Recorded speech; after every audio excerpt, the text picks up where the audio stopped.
Grabación, vale. Y ahora ya, lo siguiente sería compartir pantalla aquí. Sí, compartir pantalla. Toda la pantalla, Toda ¿no? la pantalla, sí. Vale. Haces ocultar para que no se vea. VCL, Vale. que está en bucle, ya lo veo.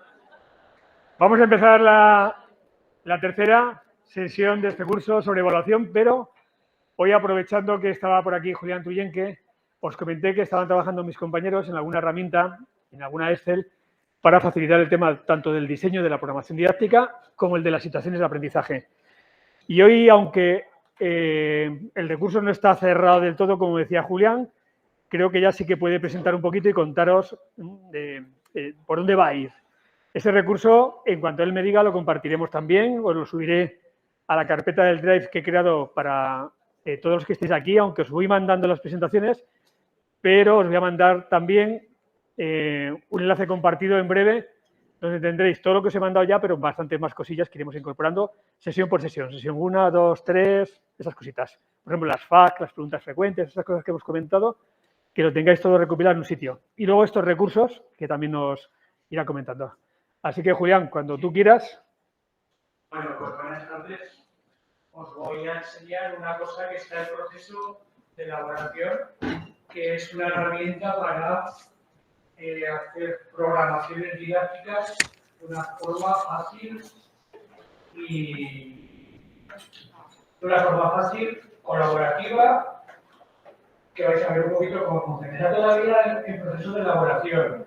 Os voy a enseñar lo que será la programación anual del primer ciclo y os voy a enseñar también programaciones para hacer secuencias didácticas de infantil y de primaria. Yo lo estoy haciendo la parte que es técnica, informática, y con Martín, Cristina y Carol, pues lo están haciendo la parte que es más didáctica y más normativa, ¿verdad? Vale. Entonces, mirad, está hecha con una hoja de cálculo de Google. Con lo cual, para hacerlo hay que tener una cuenta de Google, ya sea de Gmail o una cuenta colaborativa de Workspace, que la mayoría de los centros ya la tienen. Entonces, voy aquí, iremos a... Bueno, esto no lo ha dicho Martín, que lo pondrá en su compartido, pero cuando esté hecho para todo el mundo, porque la idea es que lo utilicen todo el que quiera, haremos una página web donde pondremos videotutoriales, donde pondremos ayudas y donde pondremos correos para que la gente que lo utilice pues pueda decir si hay errores, pueda dar sugerencias y al final una herramienta, como es colaborativa, pues puede ser un trabajo de todo el mundo, ¿no? Entonces iremos al Drive, porque está en el Drive.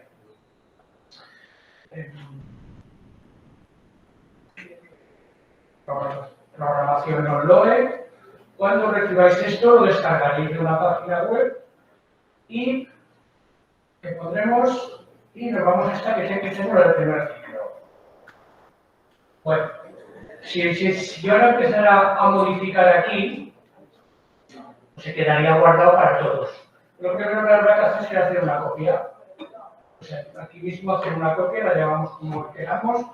Primer ciclo, colegio, pues, no sé, tío Jorge, por ejemplo, o lo que sea, ¿no? Bueno, yo le llamo a hacer una copia y está guardada. Esto se puede compartir. Quiere decir que podemos trabajar de forma sincrónica a la vez entre varios usuarios. Con lo cual podemos estar trabajando en el mismo documento, pues 4 personas de un mismo nivel, de un mismo centro o incluso de centros diferentes, de forma online. Portada, esto se puede quitar, se puede poner otra, y lo primero que viene pues es datos del centro educativo, que luego se rellena, el curso, lo mismo, curso, esto sería ciclo.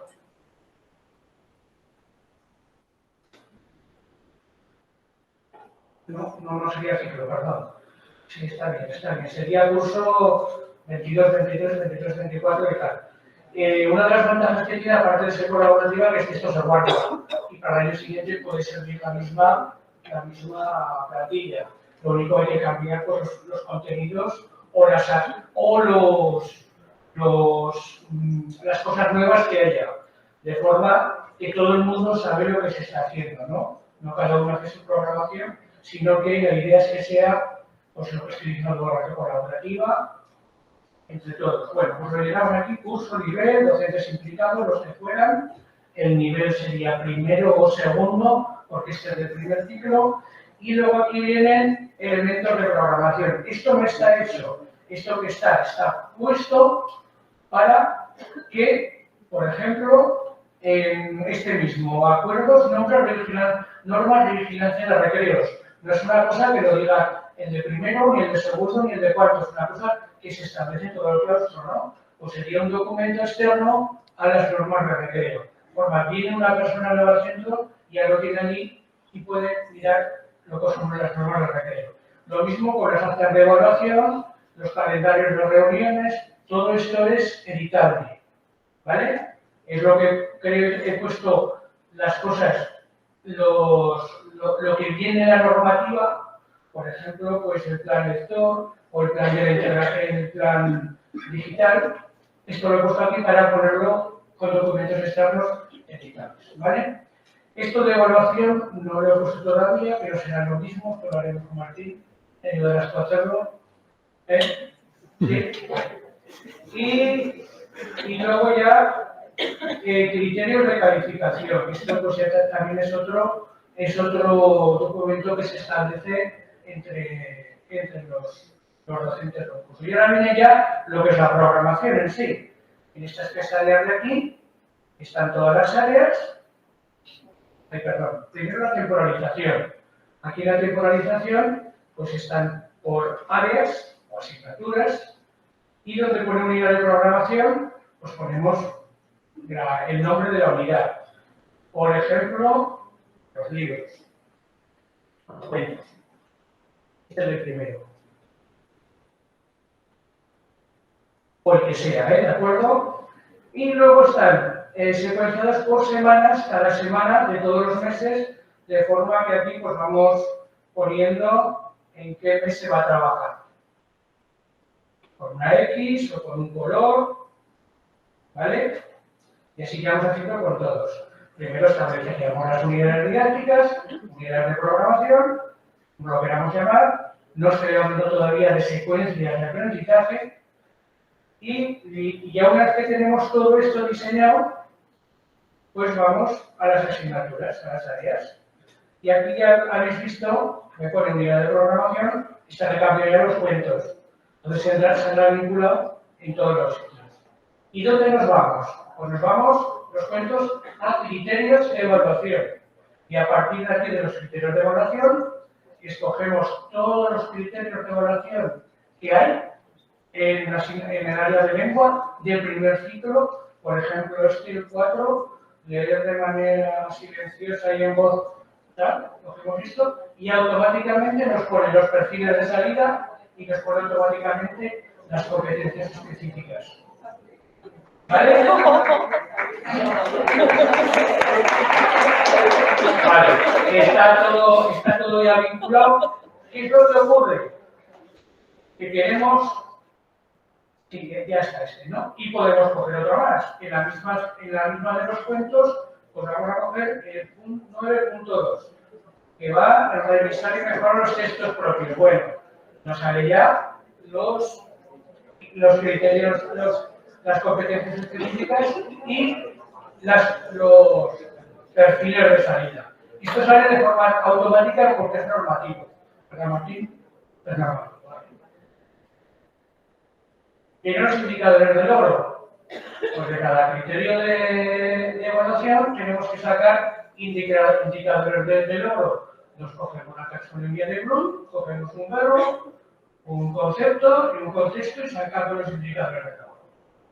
Esto no viene automático, porque esto lo tenemos que sacar cada uno, ¿no? Y aquí, pues bueno, los escribimos, punto, otro más, los escribimos aquí, ¿eh? Haremos un tutorial de cada cosa para que veáis. Y lo mismo nos viene con los saberes básicos. Los saberes básicos puede ser de que para un mismo criterio de evaluación haya 3 saberes diferentes. Entonces no se puede poner vinculado. Habrá que escribirlos también. Pondremos una pestaña donde están todos y allí se elige y se pone. Incluso si hay saberes básicos que los queremos trabajar y no sale la normativa, pues también se puede. Los recursos, lo mismo. Pues cada uno utilizará unos recursos dependiendo de lo que tenga. Aquí las situaciones de aprendizaje sí las hay, pues también se podrán vinculadas a la unidad didáctica y al criterio de evaluación. ¿Esto hay que hacerlo al principio del curso? No, hay que hacerlo sobre la marcha. Sobre la marcha conforme vamos, no es una programación anual, ya veis que se puede modificar, se puede cambiar y tal. Entonces pondremos las situaciones de aprendizaje, si las tenemos claras, las ponemos y si no, pues están allí. Luego se vincularán y, como os digo, al curso siguiente, pues la gente que esté en ese curso, pero las situaciones, si les gusta las utiliza y si no, no las utiliza. Hacia otras, así de claro, ¿no? Había puesto también metodología a utilizar, esto sí que era automático, pero hablamos de cambiarlo, ¿verdad? Dejarlo también abierto. Visual thinking, clase invertida, planificación, en fin. Y colaboración lo mismo, los instrumentos, pero esto lo tenemos que definir y utilizar en cosa. Y ya está. Y aquí ya podemos hacer la asignatura de lengua, que lo hará el tutor. Llevará de educación física y hará la de educación física. Si es lo mismo que el tutor, la hace el mismo si no la hace. Y esto es un poco la programación del primer ciclo. Esto lo replicaremos y haremos una para cada ciclo. Lo mismo en infantil. En infantil lo estoy haciendo ahora, no os puedo enseñar nada, porque estoy hablando con las compañeras y lo hacemos de una forma o lo hacemos de otra.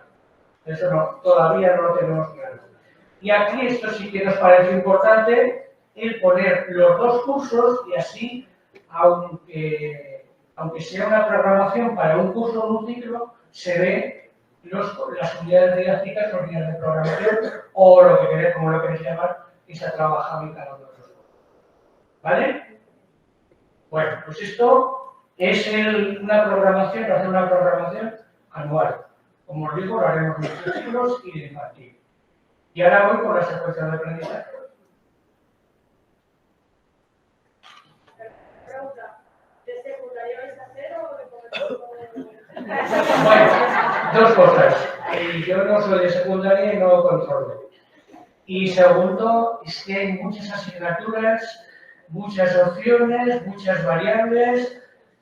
Se podría hacer, pero no te voy a decir ahora que sí. Se podría hacer con ayuda de alguien de secundaria, pero es que son muchas variables, se podría hacer. Ni te digo que sí, ni te digo que no. ¿Vale? Así como de infantil te digo que sí, de los dos ciclos, y de primaria también de todos, pues de secundaria, si son 4 cursos, pues ¿cuántas asignaturas pueden ser? 10. Pues son 40 hojas diferentes, más luego el bachiller, y no hablamos ya de los ciclos. No lo sé. No, tranquila, sí. Pero se podría, esa plantilla, si la pasaréis a la Sí. la podríamos codificar en Perfecto. Estas plantillas lo vamos a dejar dos formas. Una completamente cerrada para que solo se rellenen datos de forma que si llega, por ejemplo, Martín, que no es no tiene una actitud muy digital, pues se carga una cosa o otra. Pues entonces él utilizará esa otra y otra más abierta para que se pueda modificar todo lo que se da. De forma que tú coges una de ciencias sociales de sexto, de segundo, y puedes ponerlos solo cambiar contenidos de sociales, no sociales no, de geografía e historia, por ejemplo, y tal, para la prioridad de eso, y luego cambiar las fórmulas, eso es lo complicado. Pero vamos, si lo sabes hacer, sin ningún problema, ¿eh? Está abierto para que lo cojan, lo modifiquen, hagan lo que cada uno que haga lo que quiere. Bueno, entonces, eso sí que es posible, ¿eh? Pero vamos, lo de ya os digo, es que secundaria son 4 cursos, más 2 de bachiller, más muchas asignaturas, muchas opciones, matemáticas académicas, matemáticas no sé qué, y eso es bastante complicado. Bueno, no es complicado, pero que tener una visión más global y yo la tengo de primaria, las compañeras de infantil son las que me orientan, y tendrá que tener los también secundaria de todas las asignaturas, no solo de una. Bueno, pues voy con la secuencia de aprendizaje. ¿Puedo, no, Martín? Sí, sí, sí. Acabada la de secuencia infantil. Lo mismo, un dibujito se puede cambiar o se puede quitar. ¿Ves? Y elegir un ciclo. El primer ciclo de infantil o el segundo ciclo de infantil. Esto es una secuencia. Esto los segundos sería ya otro nivel de comprensión. Cojo, por ejemplo, segundo ciclo de educación infantil, primero, segundo, tercero. Me he dejado aquí que habría que poner también, pero tengo en otra versión, es que tengo bastantes versiones hechas. Una que sería, para poner de segundo ciclo, pues poner el primer nivel, el segundo o el tercero, lo mismo, centro de temporalización, una justificación, reto, problema, desafío y producción, y aquí los objetivos de etapa. Coger el que sea, este, por ejemplo, el E y el F, por ejemplo.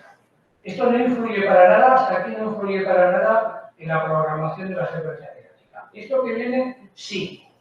Una vez que hemos cogido, aquí está organizado por áreas de conocimiento y esta secuencia didáctica que podría ser, por ejemplo, mi pueblo, perfectamente, pues iríamos a la competencia específica, que sería, por ejemplo, esta, la CA.2, y el criterio de evaluación, que sería, pues, este. Bueno, y aquí ya veo que hay un error, porque saldrían... El otro me parece que está. No, pues hay un error. Pero que lo digo es que no está acabado. A ver si en otro está. Sí. ¿Veis? En ese tercero se me habría ido alguna fórmula. Aquí serían las competencias clave, los criterios de evaluación y los saberes básicos, lo mismo, los ponemos los escritos. He dejado 4 competencias específicas para cada área de conocimiento, pero quien tenga la versión editable completa podrá poner 5, 6 o quitar las que hay. Quien no tenga, como Martín, nivel de competencia digital, pues entonces tendrá que poner a 4. Bueno, vale. Esto en cuanto al área de crecimiento y armonía. Área de descubrimiento y exploración del entorno, exactamente lo mismo. Ojo, están ya todos vinculados, todos los criterios de evaluación, y no sé por qué esto no me sale, tendré que mirar, y los saberes básicos se ponen, pero sí que está, porque veo que en las otras celdas sí que me sale. Y esto es lo mismo, ¿vale? Ah, vale, es que esta versión es antigua. Esta versión es que es antigua.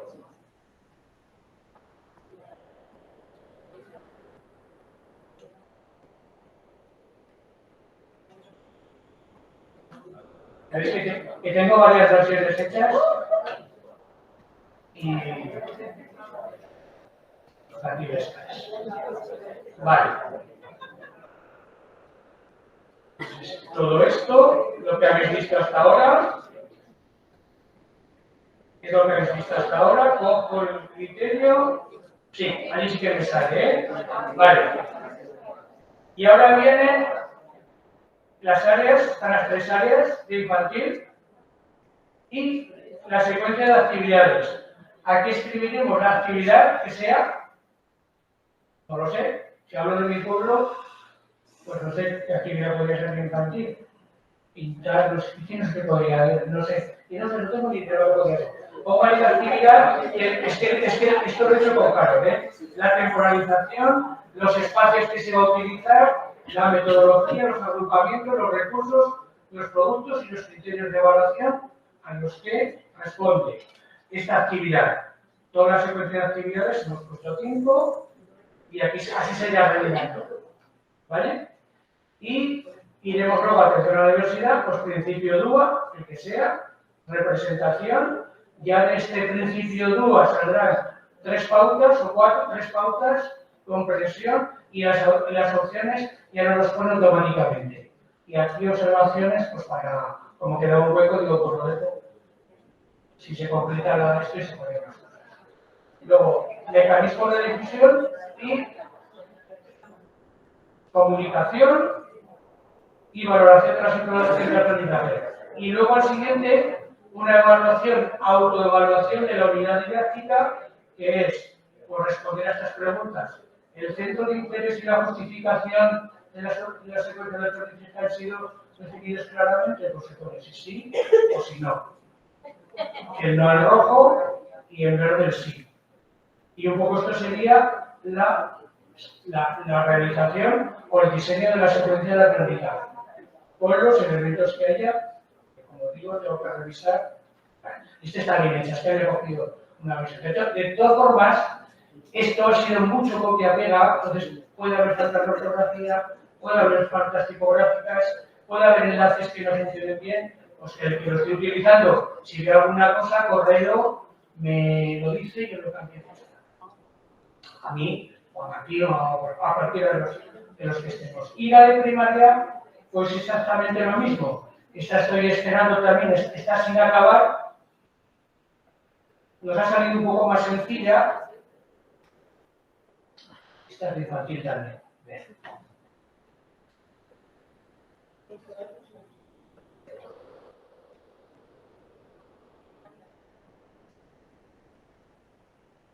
Vale. La creo que es de primaria, sí. La de primaria nos ha salido un poco más sencilla, pero falta terminar acabar alguna cosa. Lo mismo, título, elegir ciclo, primero, segundo y tercero, pues esa es la secuencia didáctica en la que va. El título, pues aquí, como sí que sé que va, pues la poesía, o volverán las oscuras golondrinas. Ya está, ¿no? El título más así. El centro, la temporalización, los docentes y la unidad didáctica a la que va asociada. Y luego aquí, pues esto ya no sé quién lo ha rellenado ya, nosotros lo hemos.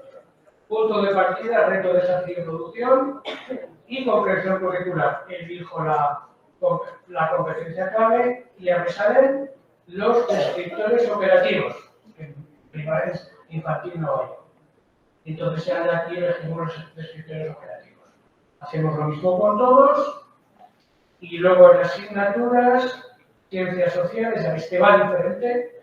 Una secuencia de aprendizaje puede ser trabajada de diferentes asignaturas o áreas, por ejemplo, como ciencias sociales, la competencia específica, la 3, los criterios de evaluación, otro error.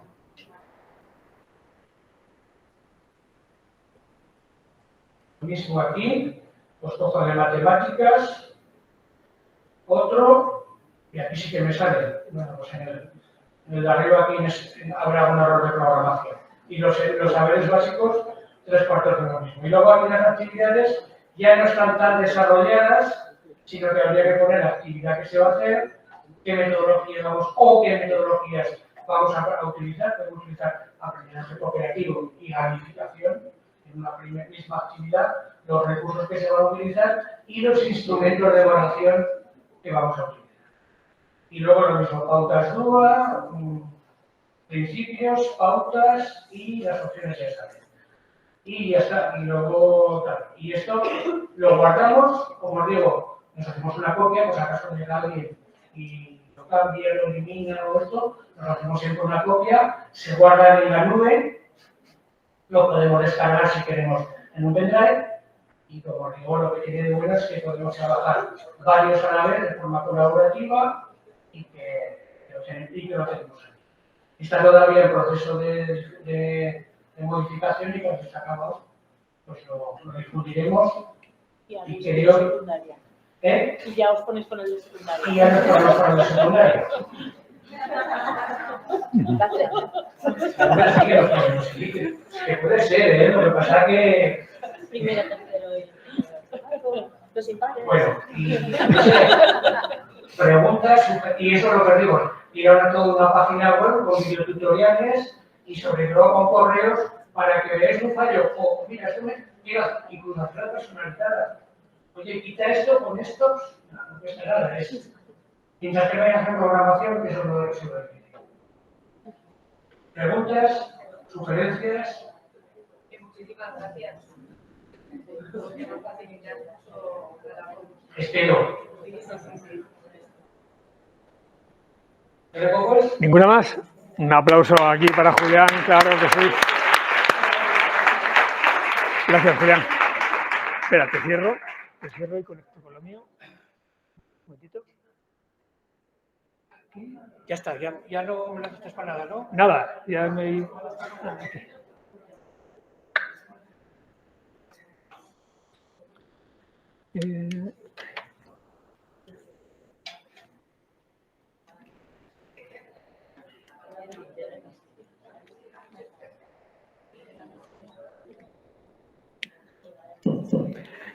Vale, bueno, ya veis por dónde iba la historia. Sigue trabajando en ello y pensad que lo interesante es que es modificable. O sea, yo hay muchas cositas de las que él nos ha enseñado que yo personalmente, para mí, le diría, esto recorta, esto no me hace falta. Objetivos de la etapa, ¿para qué los quiero? Están en la de infantil y las ha copiado ahora, veo también las de primaria. Está en infantil porque Carol, que es una de las compañeras de infantil y que trabaja muy bien en infantil, a ella le parecía muy importante. Pues genial. Yo para mí, para primaria, no los querría, ni para secundaria tampoco los querría tener ahí mis objetivos de etapa porque creo que no me aportan nada. O ese primer encabezamiento de escritores, competencias, a lo mejor también me sobra y me quedo con lo de abajo, competencia específica, criterio y saberes. Pero son las cositas que podemos personalizar. Que nos quede claro qué es lo que la orden nos pedía en cada uno de los epígrafes, porque todo lo que hay de más pues es algo que nos puede enriquecer y podemos optar a ponerlo o no. Si en el DUA nos complica la vida el formato que ya habéis visto que es muy analítico, pero también muy bien desarrollado de los diferentes aspectos del DUA, genial. Pero si a mí eso me complica la vida porque cuando me habla de expectativa, retroalimentación, digo, pero a ver cómo esto lo materializo y para mí funciona mejor preguntarme en cada fase, en cada una de las fases de la programación, cuando pienso en los objetivos, cuando pienso en los saberes, cuando pienso en la metodología por producto final, pensar si esto va a llegar a todos y contempla, si para mí es más sencillo, no me hace falta eso. O la parte de autoevaluación que habéis visto que se ha puesto como pestaña aparte, porque es una opción que a las infantiles les parecía muy interesante, pero que no se vea en el documento base, porque autoevaluar cada situación de aprendizaje con una lista de cotejo como la que habéis visto amplia puede ser muy rico, nos aporta información, pero si la veo así de pronto, parece que estoy obligado a hacer esa autoevaluación y no, esa parte es una opción, es una pestaña aparte. Viendo eso ya veis las posibilidades y la disponibilidad que tiene Julián. Cuando no le preguntabais lo de la ESO, que yo digo, se tiene que preguntar a alguien, Julián es un currante de la leche, ¿eh? Y cuando acabe con lo de primaria, infantil y primaria que está ahora, estoy seguro que se meterá a empezar con secundaria hasta donde llegue. Pero si llega alguna asignatura, pues bienvenido sea, que es la historia. Bueno, dicho todo esto, empezamos con la parte de evaluación. Vamos a ir ligerito, recortaré alguna cosilla porque nos queda un poquito menos de tiempo, pero ha merecido la pena. ¿Para qué evaluamos? Venga, os lanzo la pregunta. ¿Quién se anima? Llevamos evaluando toda la vida de docentes y ¿para qué evaluamos?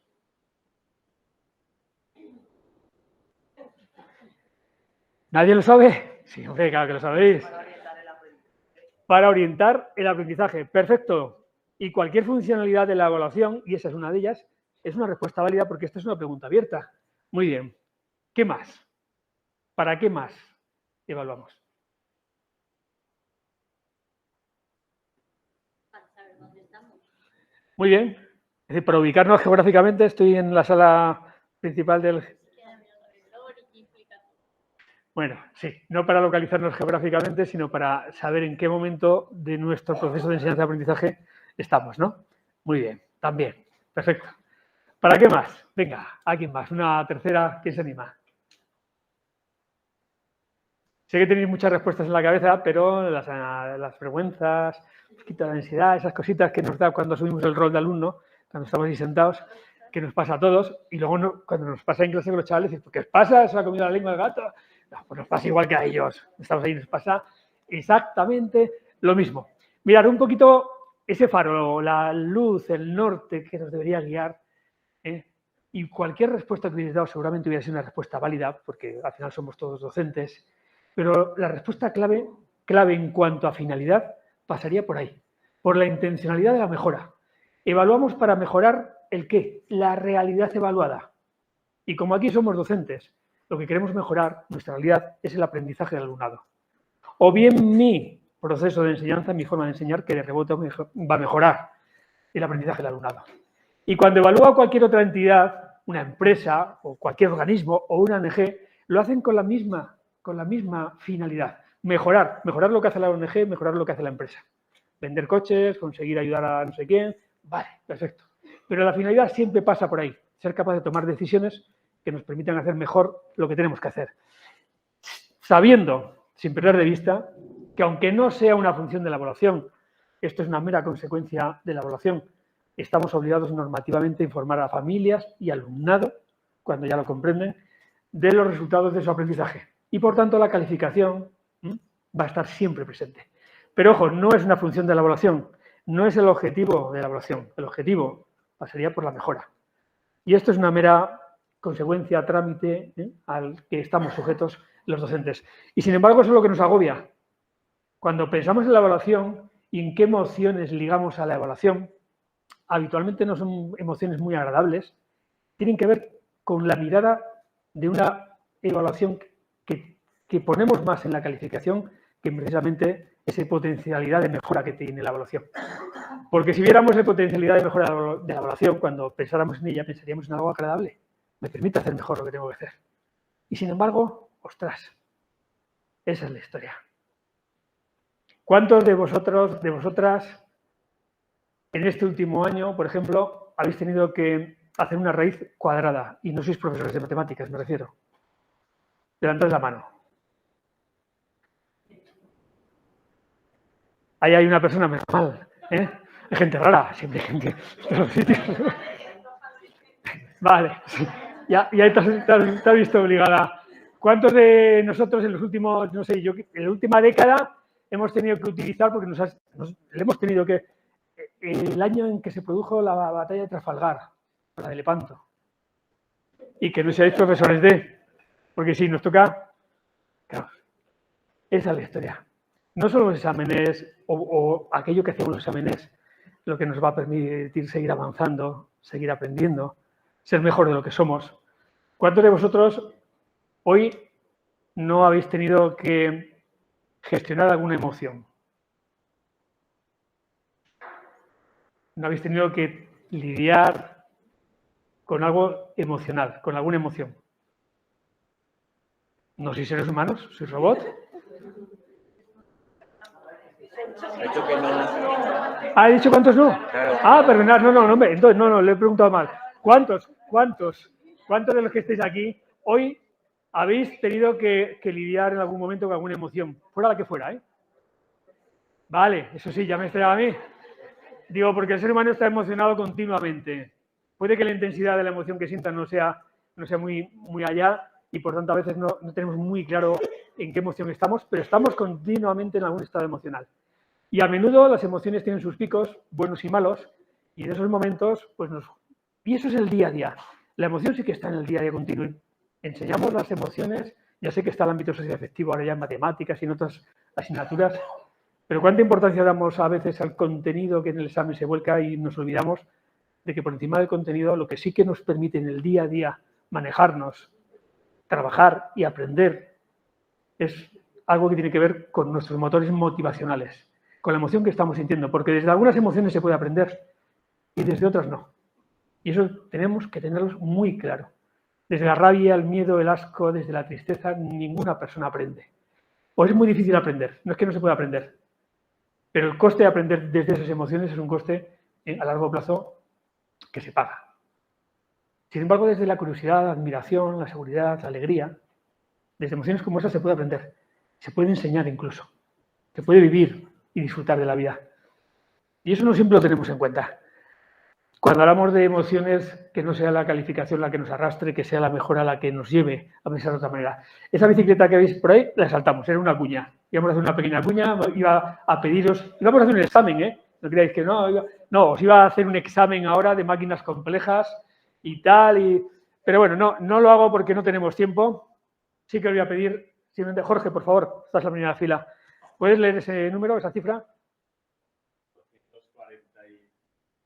diga, alguna número. Como tú quieras. 84574N73. Vale, y es perfectamente válida. Y 84.000 no, pero 8.457, o sí, 84.574 también hubiera valido. Sí, cualquiera hubiera servido, ¿verdad? No había un contexto. Por favor, en voz alta para que yo me entere que los vais leyendo. Leemos este mensaje que os he puesto ahí.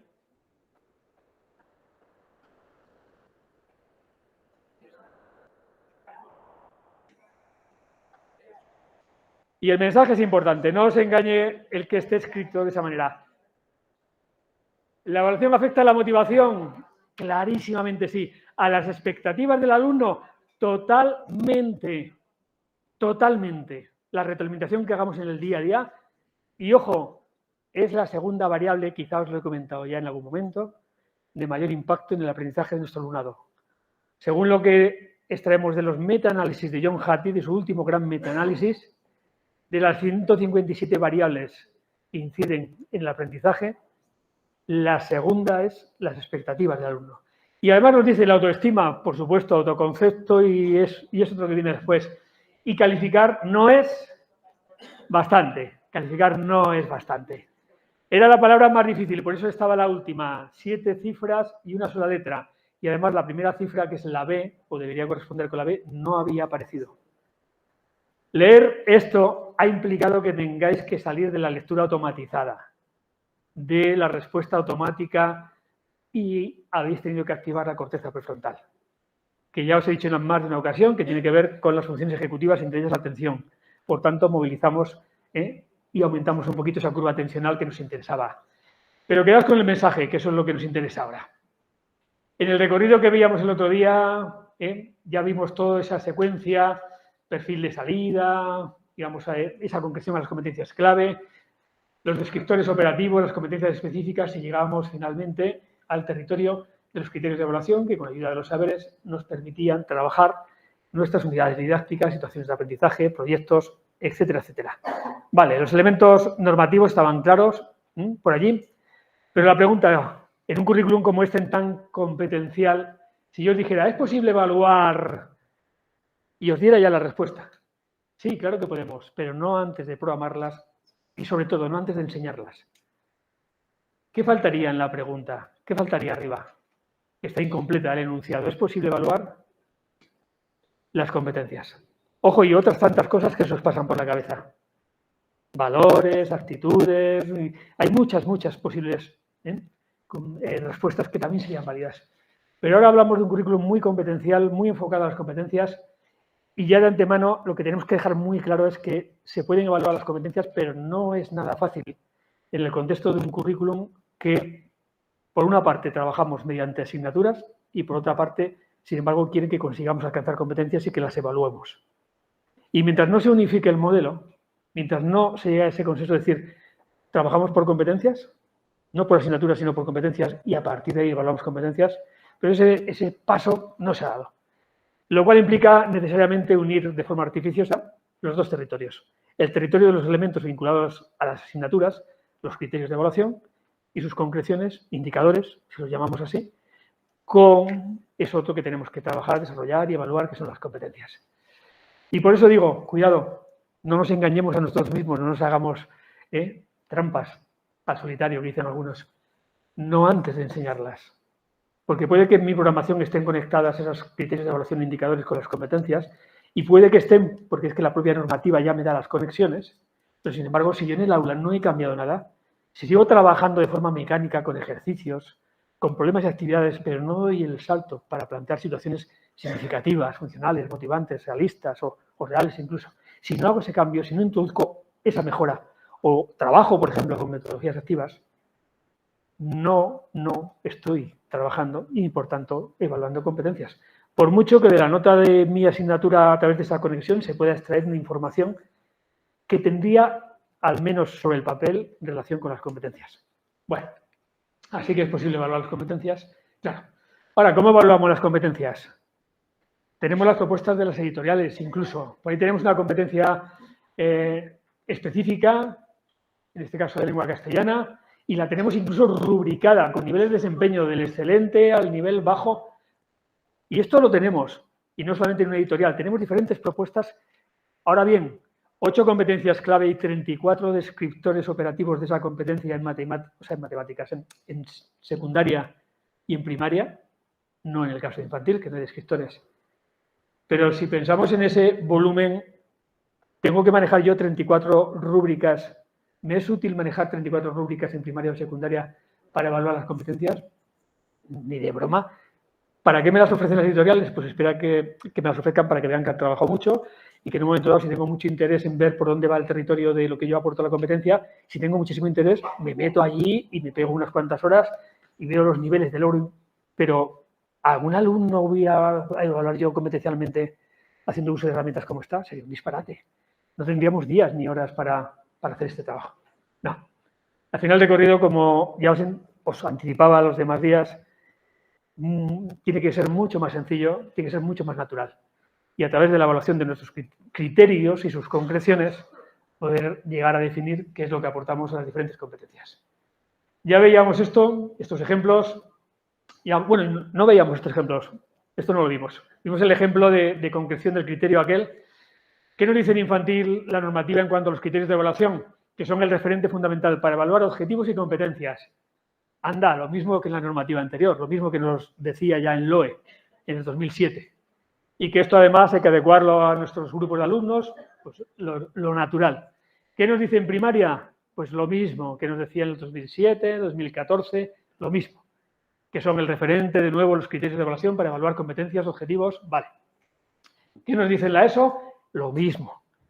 Pero añade, hay un artículo que no aparece en las anteriores etapas, el 5.2, estos criterios de evaluación deberán concretarse en las programaciones didácticas. Que no lo diga en primaria no significa que no haya que hacerlo. Ya hemos analizado en la sesión anterior que el apartado B de la orden de currículum, que nos habla de los elementos de la programación didáctica, nos pide esa organización, secuenciación y concreción de los criterios y saberes. Hay que hacerlo. Y además, simplemente por un tema técnico. El criterio, si no se concreta, difícilmente se puede evaluar, ¿no? No ahora, de siempre. Pero en secundaria, por el motivo que sea, se ha puesto de forma específica. ¿Vale? Bien. ¿Hay que evaluar entonces? Pues, evaluar concretando esos criterios de evaluación, por supuesto que sí, lo hemos visto, pero buscando ese necesario equilibrio entre lo que soy capaz de manejar y lo que a lo mejor sería deseable. Porque quizás sería deseable meter mucho tiempo en desmenuzar, realmente hacer una concreción exhaustiva de cada uno de los criterios, porque cuanto más exhaustiva sea esa concreción, más fácilmente, seguramente, ¿no?, se va a poder evaluar con su alumnado, pero seamos razonables entre lo que somos capaces luego de manejar en el día a día y lo que, en principio, sería deseable. Porque si desmenuzo muchísimo, al final tengo demasiados elementos en los que poner la mirada. Y hay un segundo motivo que puede ser peligroso. Si desmenuzamos mucho un criterio de evaluación, si lo parto en muchas cosas, yo diría como mucho en dos. A veces en un solo, lo puedo concretar en un solo indicador que ya concreta ese criterio para esa unidad didáctica y punto, y es uno. Como mucho dos, que al final, si esto se nos multiplica, ¿qué pasa cuando yo si decidiera fragmentar mucho un criterio de evaluación en muchos indicadores? Que cuanto más lo fragmento, más analíticos se me vuelven esos indicadores y, por tanto, más se me alejan de la visión competencial. La visión competencial necesariamente tiene que ser una visión bastante global y genérica, porque si no, al final, si de cualquier aprendizaje me fijo en un aspecto muy concreto, ostras, qué difícil va a ser hacer que ese aspecto tan concreto realmente me conecte con las competencias y pierdo toda la visión general, más holística del conjunto del criterio. Por ejemplo, en la escritura, si solamente me fijo en la coherencia dentro de la escritura o en la cohesión, ¿cómo voy a hacer luego eso competencial si no es en el marco realmente de escribir? Pero de escribir con coherencia, con cohesión, con adecuación, de forma más global. Así que, hecha esa puntualización, nos vamos a encontrar con criterios muy diversos. Algunos nos gustarán mucho. En su relación diremos, pues qué bien, qué clarito está, se entiende perfectamente lo que hay que hacer. Otros a lo mejor no sean tan claros y diremos, ostras, ¿cómo pillo esto? ¿Qué pasa cuando el criterio es excesivamente complejo? Pues no queda otra cosa que o bien fragmentarlo, dividirlo, o bien concretarlo o hacer las dos cosas. Pero si un criterio es muy complejo, el territorio de la concreción va a ser necesario incluso fragmentarlo. Y si la redacción es confusa, leemos el criterio y digo, leches, se supone que soy especialista en esta asignatura y no sé lo que tengo que trabajar. ¿Cómo le explico yo al alumno lo que tiene que aprender? No sé si os ha pasado, porque a mí me pasa. Bueno, pues en estos casos reescribamos el criterio para que se comprenda. A mí personalmente me ha sido de gran ayuda porque en algún caso algún compañero incluso de mi especialidad me ha dicho, Martín, este criterio de evaluación que aparece en el currículum, ¿qué nos está pidiendo? Ostras, a veces es el criterio y no sabes por dónde pillarlo, pero tienes al lado del criterio buscar el territorio de los saberes asociados, buscar las orientaciones didácticas, pero mirar sobre todo esa explicación que hay junto a cada criterio en el currículum, porque en esa explicación van a aparecer saberes también, van a conectar y van a aparecer al final referencias que nos dicen, ah, vale, o sea que esto es realmente lo que tenemos bien. Y desde esa explicación que tenemos en la propia normativa, aunque a veces ni la leemos, porque aparentemente no es necesaria, simplemente es una aclaración del criterio, nos va a permitir realmente reescribir el criterio sin que pierda sentido, sin que desvirtuemos su naturaleza. O la naturaleza que le quiso dar el legislador en su momento, cuando hizo esa redacción. Solamente es una sugerencia, ¿vale?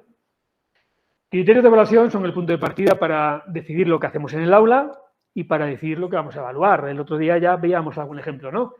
¿Cuál sería, no sé por qué me ha salido el 4, se supone que tiene que aparecer después, bueno, ¿cuál sería el primer paso? Tenemos los criterios de evaluación, bien. En segundo nivel, lo que me plantearía es qué tareas y actividades puedo hacer yo para trabajar ese criterio de evaluación, porque estoy ya en el territorio de mi unidad didáctica.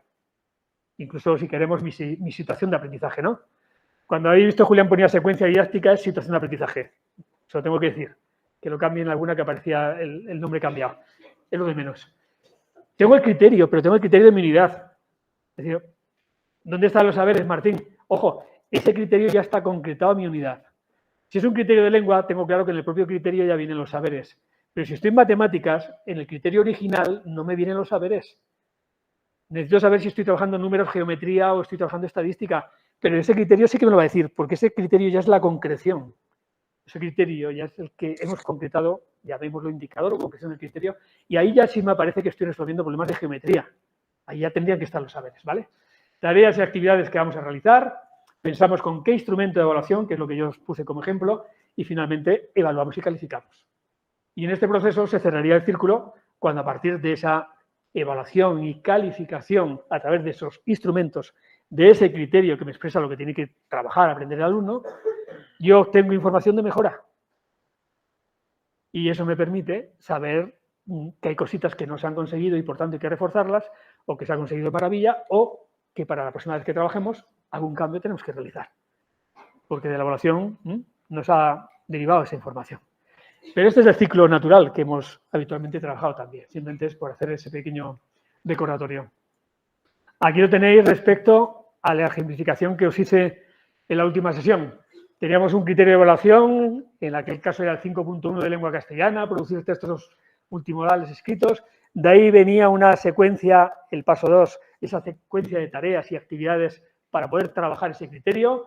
Y a partir de ahí diseñábamos una serie de instrumentos, lista de cotejo, esas dianas, cualquiera de ellos que nos permitiera aportar al alumno información de cómo hacer bien lo que queremos que haga. Y finalmente evaluábamos y calificábamos con esos instrumentos. Incorporando la auto y la coevaluación, por supuesto, ya lo vimos, elementos importantes. Pero aquí estaría lo mismo que habéis visto en la anterior, desde el formato del ejemplo que desarrollamos. ¿Alguna duda con esto? ¿O quedó más o menos? Sí. ¿De matemáticas? Sí, te recuerdo. ¿Puede ser válido o adecuado concretar como un indicador de logro agrupando varios criterios? Que el indicador agrupe varios criterios. El indicador, ya como de una unidad didáctica, de geometría, tu indicador puede hacer referencia a más de una cosa de los criterios. Vale. Tenemos un criterio para estructurar los datos y otro para comprobar el Sí. pero a la hora de poner los indicadores de logro, poner tanto, Sí. en la misma frase puedes englobar más de criterios. Sí. Si el indicador está claro para ti y para tu alumnado sobre lo que hay que hacer, no habría ningún problema. Habitualmente lo que nos van a decir, la teoría nos va a decir que intentemos que los indicadores de evaluación no evalúen varias cosas porque si no es difícil al final saber qué ocurre cuando un indicador nos está diciendo que el alumno tiene que describir, comparar o describir, clasificar y comparar no sé qué, no sé cuántos elementos, vale, lo que sea. ¿Qué ocurre si me hace de esas 3 verbos, que son 3 capacidades distintas, me hace 2 y una no? Pero yo quiero evaluar ese indicador. ¿En qué medida lo estoy? Habitualmente nos dice que cada indicador recoja un aprendizaje, que aborde una capacidad. Ahora, si tengo claro que en el proceso de resolver un problema matemático el alumno necesita estructurar los datos y eso forma parte de una secuencia muy clara, yo te diría, no debería haber ningún problema.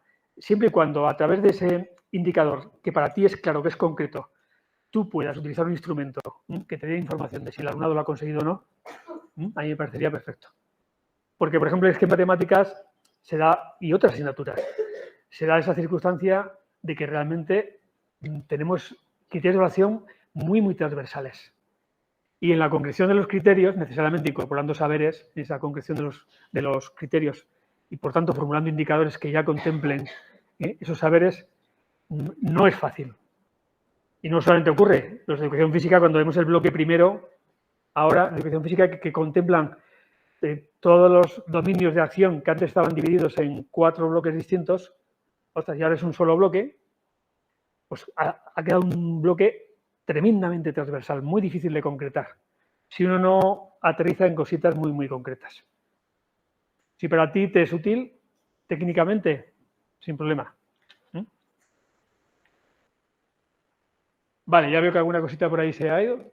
Ah, bueno, el punto 2 y el punto 3. Nada, los 4 que hemos visto en la diapositiva anterior, ¿vale? Esa esquemita que veis aquí. No la vimos, ¿verdad? Esta imagen de Quino, de esta viñeta, pertenece a un libro que publicó Quino en el 2001.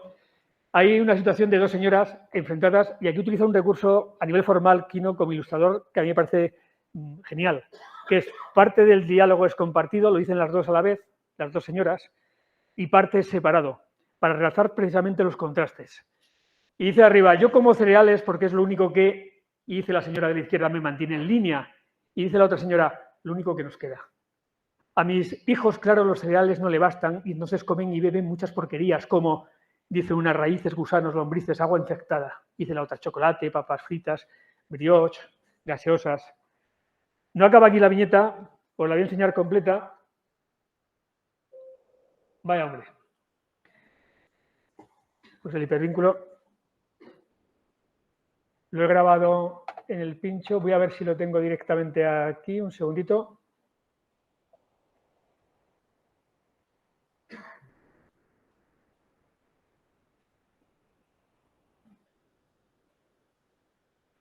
Vale, porque si no lo tengo aquí, difícil. Vale, eso ha sido por grabármelo en un pincho distinto al habitual. Bueno.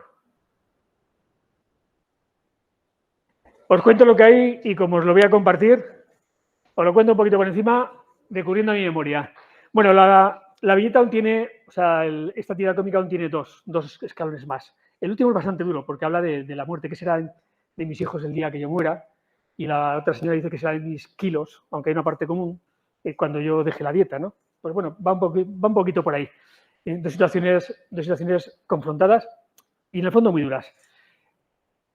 A partir de aquí, puede convertirse, esto es una producción, pero se puede convertir en un instrumento que yo evalúo directamente. Sí, si mi alumno sabe que se va a evaluar. Lo que vais a encontrar con esta viñeta es asociada a una serie de actividades, de preguntas, en realidad son preguntas, asociadas para trabajar y evaluar la comprensión lectora de mi alumnado. Tengo la versión hecha para primaria, para quinto, sexto de primaria, tengo la versión hecha para segundo de la ESO. ¿Vale? Tengo las dos, con diferentes niveles. En los dos casos están asociadas a una serie de criterios de evaluación que tienen que ver con el tema de la comprensión lectora, que creo que son el 4.1 y 4.2 de lengua en las dos etapas. Bien, a partir de ahí, esos dos criterios se trabajan con esas actividades y se pueden evaluar. Pero, ¿cuándo hice esta actividad? Esta actividad tiene tiempo, tiene bastante tiempo, esa tarea. Y, sin embargo, lo que se pregunta en ella responde a cómo se evalúa y se trabaja, pero en realidad cómo se evalúa la comprensión lectora desde las evaluaciones externas de PISA o las evaluaciones de diagnóstico censales en Aragón, en España y en Europa. Siempre se sigue un modelo. que pone en juego diferentes procesos cognitivos desde los más sencillos a los más complejos. Lo primero que se evalúa en PISA a nivel de comprensión lectora, a partir de un texto, en este caso es un texto multimodal, va a ser si el alumno es capaz de extraer información del texto que tiene delante. Y entonces lo que hay ahí, una primera parte, veréis en el documento que os compartiré, en negrita pone extraer información. Y luego debajo hay 2 actividades, donde al alumno o a la alumna se le pide que extraiga información, pero la información está ahí, solo tiene que ser capaz de identificarla y sacarla. Eso sería el nivel más básico. Tiene que ver con la memoria. Solo que como ahí tengo un contexto, no hay que recurrir a la cabeza sino al contexto. La memoria hacemos lo mismo, solo que donde buscamos la información es aquí dentro. Escalón más básico. El siguiente escalón es un poquito más complejo y plantea captar el sentido global del texto. Cuando leemos algo, esa capacidad de síntesis que nos permite saber si el alumno ha entendido el mensaje global, pues va asociado también a 2 actividades. Una de ellas, por ejemplo, es ponerle un título. Y si es capaz de poner título a esta viñeta de Keynote, es porque ha entendido si el título es coherente con el mensaje, lógicamente. Tercer nivel, en cuanto a procesos cognitivos, y veréis en negrita, hacer inferencias. Ser capaz de hacer inferencias a partir de la información que aparece en el texto. Hay deducciones posibles a partir... Y ahí encontraréis otro par de preguntitas. En el siguiente escalón hablaríamos de si el alumno es capaz de hacer reflexión, es decir, reflexionar y valorar sobre el contenido del texto. Pero hablamos de reflexión y valoración. Estamos ya por encima incluso de las inferencias. Y ahí creo que son 3 preguntas que se le van a pedir. Y luego hablamos de un último escalón desde la evaluación de la competencia lingüística a nivel de comprensión, que es el de si el alumno es capaz de hacer reflexiones y valoraciones sobre los aspectos formales, no de contenido. Cuando se evalúa la comprensión lectora se hace así. ¿Y yo qué hice hace años? Pues plantear una tarea de esa manera. Este es el contexto de partida, creo que es un contexto atractivo, motivante, significativo, conecta también con el tema de valores, perfecto. Cuando analizamos todos esos pasos y esas actividades, lo que sí que me he dado cuenta, cuando lo cotejaba con los criterios 4.1 y 4.2 LOE, es que lo que me estaban pidiendo esos criterios responde perfectamente a las tareas que plantea la secuencia habitual de evaluación de la competencia lingüística a nivel de comprensión lectora.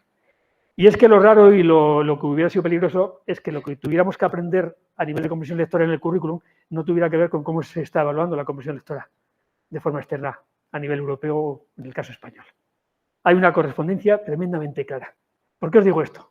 Aquellas tareas que ya hicierais, que ya habéis hecho antes, de cualquier asignatura, que tuvieran ese cariz competencial, no las dejéis aparcadas. Nos sirven, por supuesto que nos sirven. Y simplemente busca el criterio que conecta y sigue reutilizándolas. En el ejemplo que os subiré, solamente añadí algo que no tiene que ver con la comprensión lectora, bueno, sí que tiene que ver, pero que no tiene que ver con los criterios, que es un último apartado que es investiga. Y le pido al alumnado que investigue primero cuánto nos gastamos en el mundo en dietas de peso, cuánto nos gastamos en el mundo en enfermedades asociadas al sobrepeso. Segunda investigación, cuánto costaría erradicar el hambre en el mundo. Y hay un informe de la ONU, de la FAO, que se puede encontrar en Internet con facilidad. Y a partir de que hacen esos 2 procesos de investigación, la tercera y última cuestión que les planteamos es, a partir de los resultados de estas 2 investigaciones que has hecho, de estas 2 pequeñas investigaciones en la red, le pedimos que reflexione sobre lo que ha visto allí. Y lo que habrá visto es que nos gastamos mucho más dinero en dietas o en enfermedades, sino en enfermedades asociadas al sobrepeso, que lo que haría falta para erradicar el hambre del mundo. Y quizá esto nos debería llevar a algún tipo de reflexión con nuestro alumnado, ¿no? El ejemplo va por ahí. ¿Veis un poquito la idea? Como yo utilizo el instrumento directamente para evaluarlo y para incluso calificar a mi alumnado, ese mismo instrumento se me convierte directamente en un instrumento de evaluación. Esta producción se convierte en un instrumento de evaluación. Es una tarea competencial. Incluso puede ser un examen, si yo me propusiera hacer un examen de comprensión oral. El Real Decreto, no estamos hablando de la normativa aragonesa, sino estatal, nos dice que se promoverá el uso generalizado de instrumentos diversos, variados, insiste, repite, adaptados. Bueno, pues esto aparece igualmente en nuestra normativa en todas las etapas. Y esa carita de esa niña que veis ahí, que ahora no tiene mucho sentido, luego lo tendrá. Y tiene que ver con esto de variados, diversos, ya veréis. Auto y coevaluación, importantísimo, muy asociado a las metodologías activas, pero delegar esta parte de responsabilidad de la evaluación en nuestro alumnado que le permita autogestionar mejor lo que está haciendo, facilitándole herramientas a través de las cuales pueda autoevaluar antes de presentarnos su trabajo y pueda coevaluar a los compañeros, creo que es interesante. Os voy a pedir un pequeño ejercicio. Para hacerlo más rápido, es una pequeña cuña. Para hacerla más rápida la voy a hacer en formato de autoevaluación. Si tuviéramos un poquito más de tiempo, lo hubiéramos hecho como coevaluación. Es decir, un texto que yo voy a poner ahora en pantalla, una persona lo hubiera leído y su pareja hubiera estado muy atento a la lectura para controlar el número de fallos que comete en esa lectura. Y luego hubiéramos invertido los papeles. Coevaluación, ¿vale? En este caso lo vamos a hacer por autoevaluación. Todo el mundo va a tener que leer en voz alta el texto que yo voy a poner ahora a continuación. Se trata de leer de forma rápida, porque si no, sería demasiado fácil. El texto, vamos a trabajar la dicción correcta y cada vez que os deis cuenta, si es que os dais cuenta, espero que sí, de que habéis cometido un error, ¿vale? No paréis la lectura, simplemente saquéis un dedo.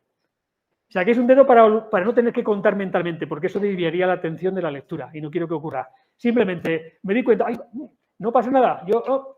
Y sigo leyendo. Y si cometo otro error, y al final de la lectura, ya me preocuparé en mirar cuántos dedos he sacado y saber si he tenido 2 errores, 1 o ninguno, o 3, o los que fueran. Vamos a hacer procesos de autoevaluación. Ahora es importante. Quiero que lo hagamos leyendo todo el mundo en voz alta. ¿Por qué? Porque esto va a generar mucho ruido en el aula. Y quiero que vuestra atención, al margen de todo ese ruido, sea capaz de focalizarse solamente en 2 cosas. La pantalla con lo que tenéis que leer y vuestras propias palabras para controlar si estáis fallando o no estáis fallando. Así que da igual lo que los demás digan, como estéis en lo que los demás digan, no vais a enterar ni de lo que leéis ni de los fallos que cometéis. ¿Vale? Sobre información por todos lados y focalizar es eso, ser capaz de sustraernos de las distracciones externas es fundamental para aprender. ¿Lo tenéis claro lo que hay que hacer? Venga, pues con lectura rápida, fluida, ágil y si es posible sin errores. Venga.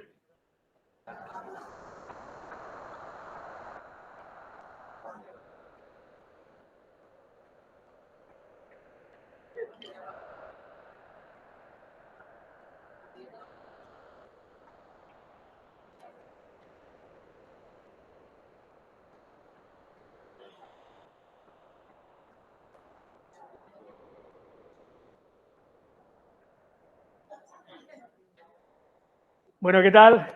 A ver, sin errores. ¿Alguien sin errores? Levantar manos. Bueno, ha habido unas cuantas personas. No era fácil el texto, ¿verdad? No era fácil, estaba ahí un poquillo liado, poco sentido que tenía.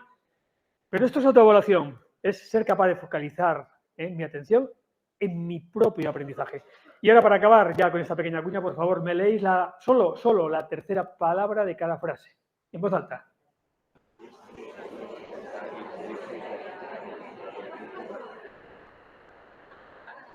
Vale, y si quisiéramos meter otro mensaje que tuviera más que ver con lo que estemos trabajando en ese momento, pues lo mezclamos ahí, no pasaría nada. ¿Vale? Bien, procedimientos e instrumentos de evaluación. Recordad que el apartado C, tanto en primaria como en secundaria, no en infantil, nos pide esa conexión de los criterios con nuestros procedimientos e instrumentos de evaluación. Bueno, ya os anticipé un poquito que los 3 grandes procedimientos eran esos que veis ahí. Al menos en Aragón funcionamos habitualmente con estos y en alguna comunidad más. La observación sistemática, el conocimiento de lo que el alumno sabe, incluso también de vez en cuando de su opinión, que es importante, y por supuesto sus producciones. Los 3 grandes procedimientos. Vale. Pero observar me permite el procedimiento de observación, obtener información de mi alumnado concreta. ¿Qué hago? Me quedo mirando a la clase mientras trabajan y mientras aprenden. ¿Y qué hago con mirar?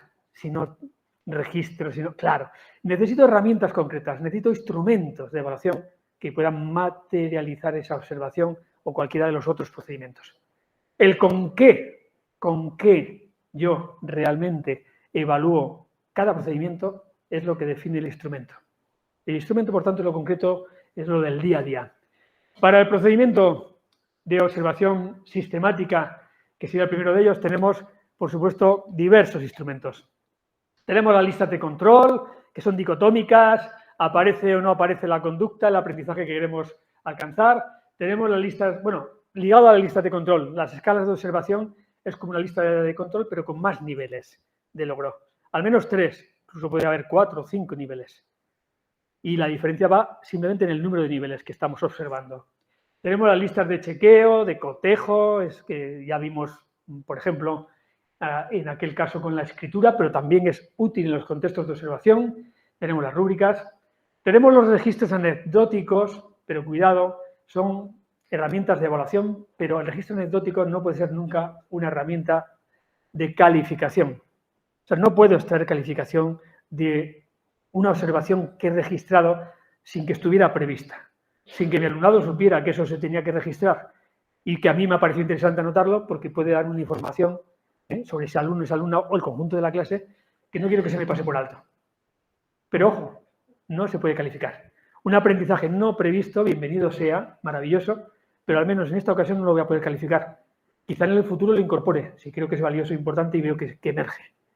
Y entonces cuando lo incorpore en el futuro y aparezca ya en los papeles y mis alumnos sepan que eso se va a evaluar, no habrá ningún problema. Hablamos de la observación, depende de la mirada. Claro, de la subjetividad de la mirada también. Y de la propia objetividad de la mirada, que cuando lo hace un experto y utilizando diferentes instrumentos, aporta también objetividad. Os voy a pedir que encontréis, y aquí la mirada va a ser clave, una corona, una X y unas gafas de sol. Imaginad que acabamos de trabajar las figuras geométricas básicas, círculo, cuadrado, rectángulo, triángulo, y que a partir de una explicación en la que llevo ya un rato hablando, quiero hacer una pequeña parada para que se cree el pozo sobre eso que acabamos de explicar, y os planteo lo siguiente, encuentro esos tres elementos en la imagen que va a aparecer ahora. Pero antes de que aparezca la imagen, quiero que hagáis un esfuerzo de imaginación. Quiero que penséis que ya los habéis encontrado. No sabéis dónde está, pero pensad que ya los habéis encontrado. Quiero que marquéis con un punto imaginario en vuestra imagen mental esos tres elementos. Con un punto marcáis la corona, con otro la X, con otro las gafas de sol. Quiero que unáis esos tres puntos que habéis marcado con rectas. Estamos en matemáticas, con rectas. ¿Qué se dibujaría al unir esos tres puntos con rectas? Un triángulo. Pues posiblemente, aunque quizás aquí hay más de una persona, sobre todo los de mates, que me dirán, ¿y qué pasaría, Martín, si los tres puntos estuvieran alineados? Porque no formarían un triángulo. ¿Qué formaría entonces? Una línea, bueno, una recta, un segmento. Bueno, bien. El reto viene ahora. El reto que os propongo, al igual que al alumnado, descubrir si lo que se forma es un triángulo o es una recta. ¿De acuerdo? Va a aparecer la imagen, así que atentas. Ahí lo tenéis, es nivel profesor, profesora, por supuesto. Corona, X y gafas de sol. Si alguien se había olvidado, memoria de trabajo.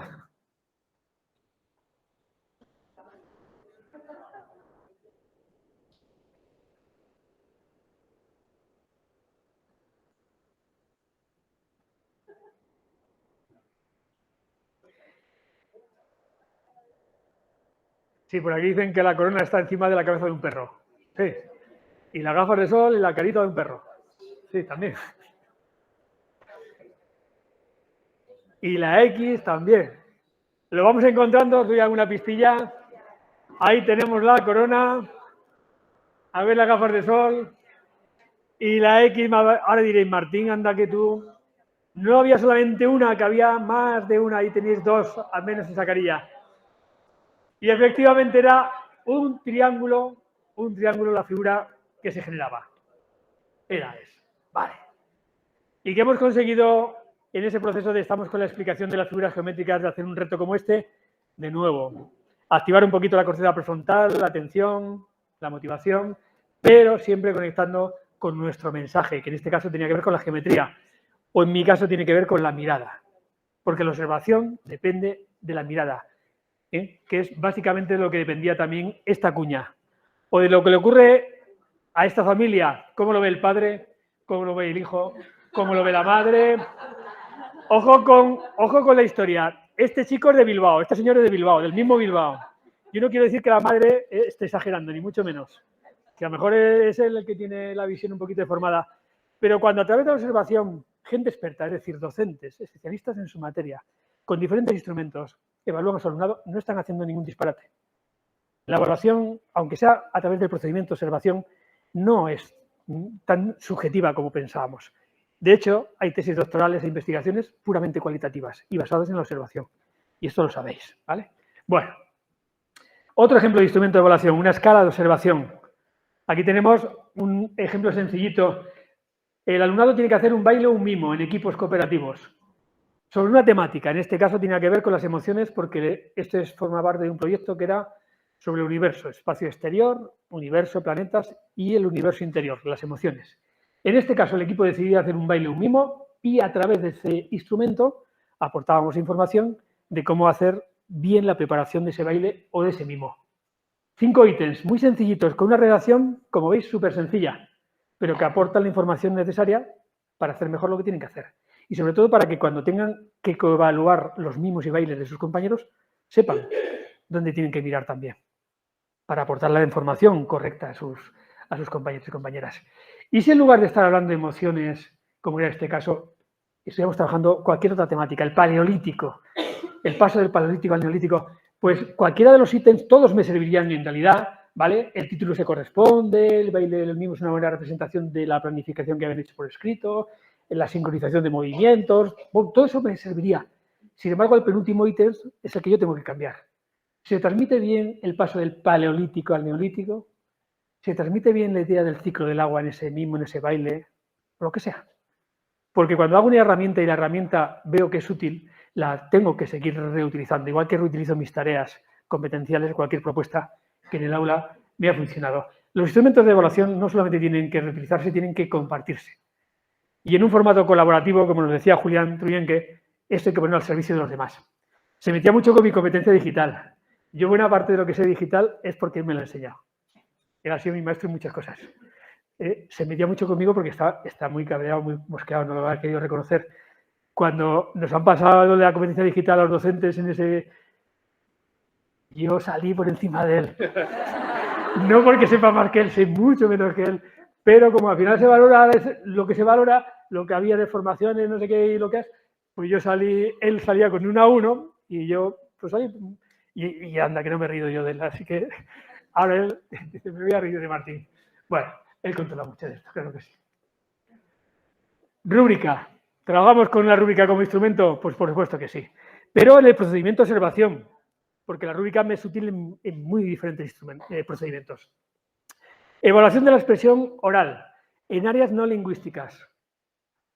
Esto es de un instituto de Zaragoza, ya no recuerdo ni cuál fue, no recuerdo, tengo en la cabeza, pero hace unos cuantos años, hubo un compromiso de centro de trabajar el tema de la oralidad desde todas las materias de secundaria.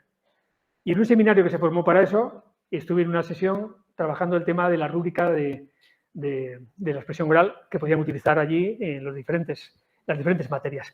Esta corresponde a las áreas no lingüísticas y por eso, aunque se evaluaba la introducción y la conclusión, que son siempre importantes, y los recursos de presentación y, por supuesto, las fuentes de información, que eso, cuando yo pienso en mi área, la que sea, o en mi asignatura, para mí eso es relevante, se daba mucho peso al contenido. Y el contenido puntuaba el doble que las demás. De manera que 4, el doble, 2, 2, 2, ya estamos en la base 10, en el nivel excelente. Y luego ya vamos bajando los niveles. ¿Qué ocurría con las áreas lingüísticas? Inglés, francés y, por supuesto, lengua castellana. Pues que parte de la información sí que era común, introducción y conclusión y recursos de presentación, pero en las áreas lingüísticas era la coherencia, la cohesión y la adecuación lo que para ellas era importante.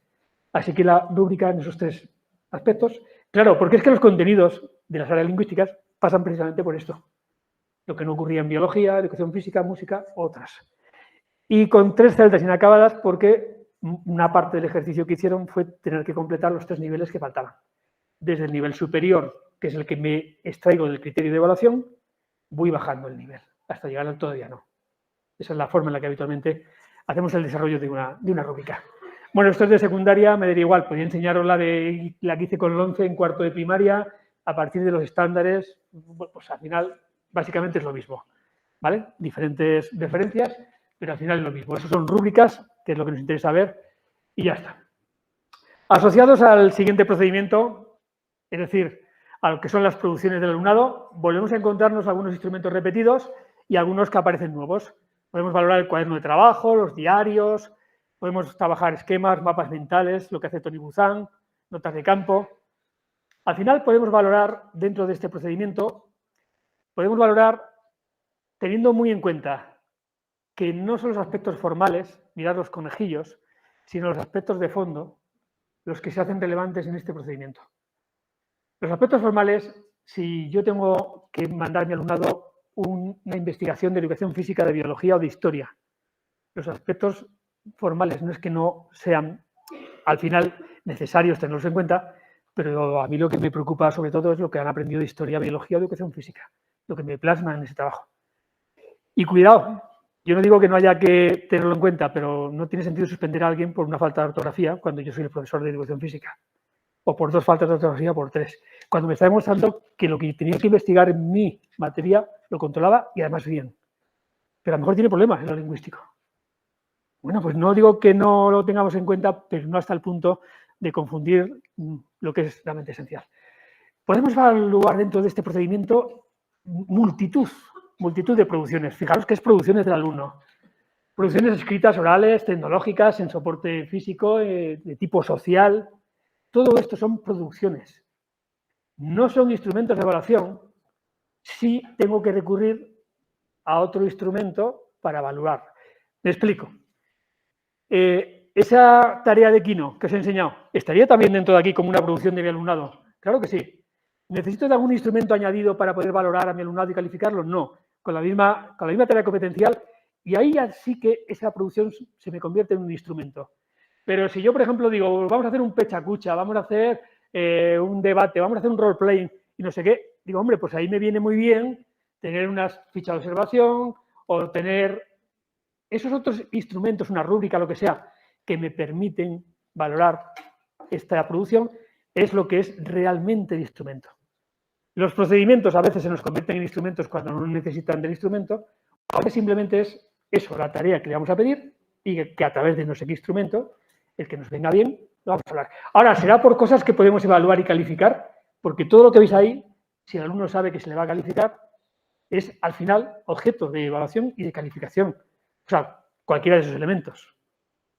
Lo he puesto con puntos suspensivos al final, porque seguro que os reunís el equipo de infantil, de primaria, el departamento, os reunís un ratico y os ponéis a pensar sobre lo que tenéis que hacer en vuestras asignaturas, en otros instrumentos que os pueden venir, no, otras producciones que podéis hacer para vuestro trabajo, y esa lista se engrosará y surgirán un montón de nuevas cosas, que es lo realmente interesante. Bueno, evaluación de la expresión escrita, por ver ejemplos de instrumentos. Esto, en el caso de las producciones, es lo que llamamos escalas de estimación. Si fuera una observación no de expresión escrita, sino de expresión oral, habitualmente se le llama escala de observación. Como es una producción, escala de estimación. Es lo mismo. Solo cambia ahí este pequeño detalle. ¿Qué evalúa aquí esta escala? Coherencia, cohesión, adecuación, introducción, nudo, desenlace, no sé qué. ¿Pero aporta alguna información relevante a mi alumnado el que yo le presente un instrumento como este? Ninguna. Yo no digo que esto no sirva para que yo obtenga información y calificar, pero no ese es el objetivo de los instrumentos de evaluación. El objetivo de los instrumentos de evaluación en el contexto de una evaluación formativa es permitir que el alumnado pueda autogestionar su aprendizaje y además emplear la herramienta para o nosotros evaluarle luego a ellos. Así que hay que darle una pequeña vuelta y a veces es tan sencillo como esto. Es la misma escala de estimación, la misma. Solo que aquí ya cuando vemos la introducción, el nudo, el desenlace, lo que ya os he dicho en otros momentos, comienza con una introducción que presenta el lugar, el tiempo, los personajes, sigue con un nudo que plantea el problema, no sé qué, pero ya tienen la información.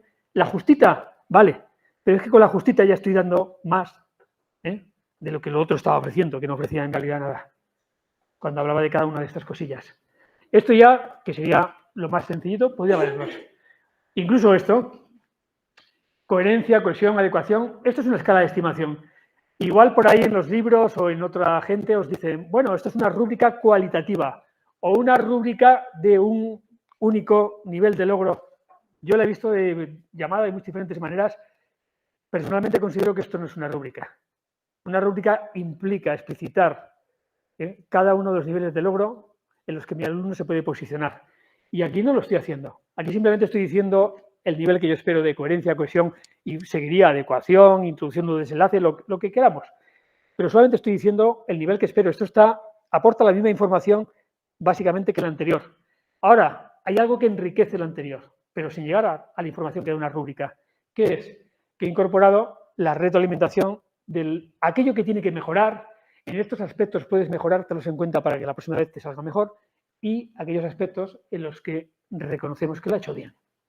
Y primero lo que ha hecho negativamente, lo que tiene que mejorar, y luego lo que ha hecho bien. Claro, eso no estaba en la anterior. Pero que aportemos esa retroalimentación no la convierte en una rúbrica. El concepto de rúbrica va por otro lado. Entiendo que va por otro lado. En realidad es una escala de estimación.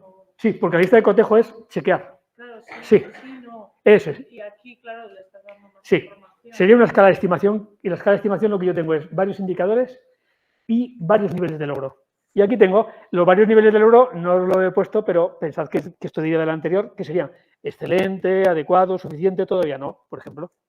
Entonces, porque esto no lo voy a chequear con sí o no. ¿Lo veis? Vale. O esta otra fórmula que sería, pues, es similar. En realidad estoy planteando casi lo mismo.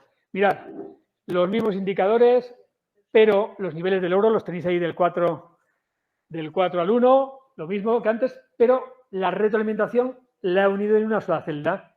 Primero te digo lo que tienes que mejorar y luego te digo lo que has hecho bien. Y está todo agrupado. Pero están ahí, aspectos a mejorar y aspectos a felicitar.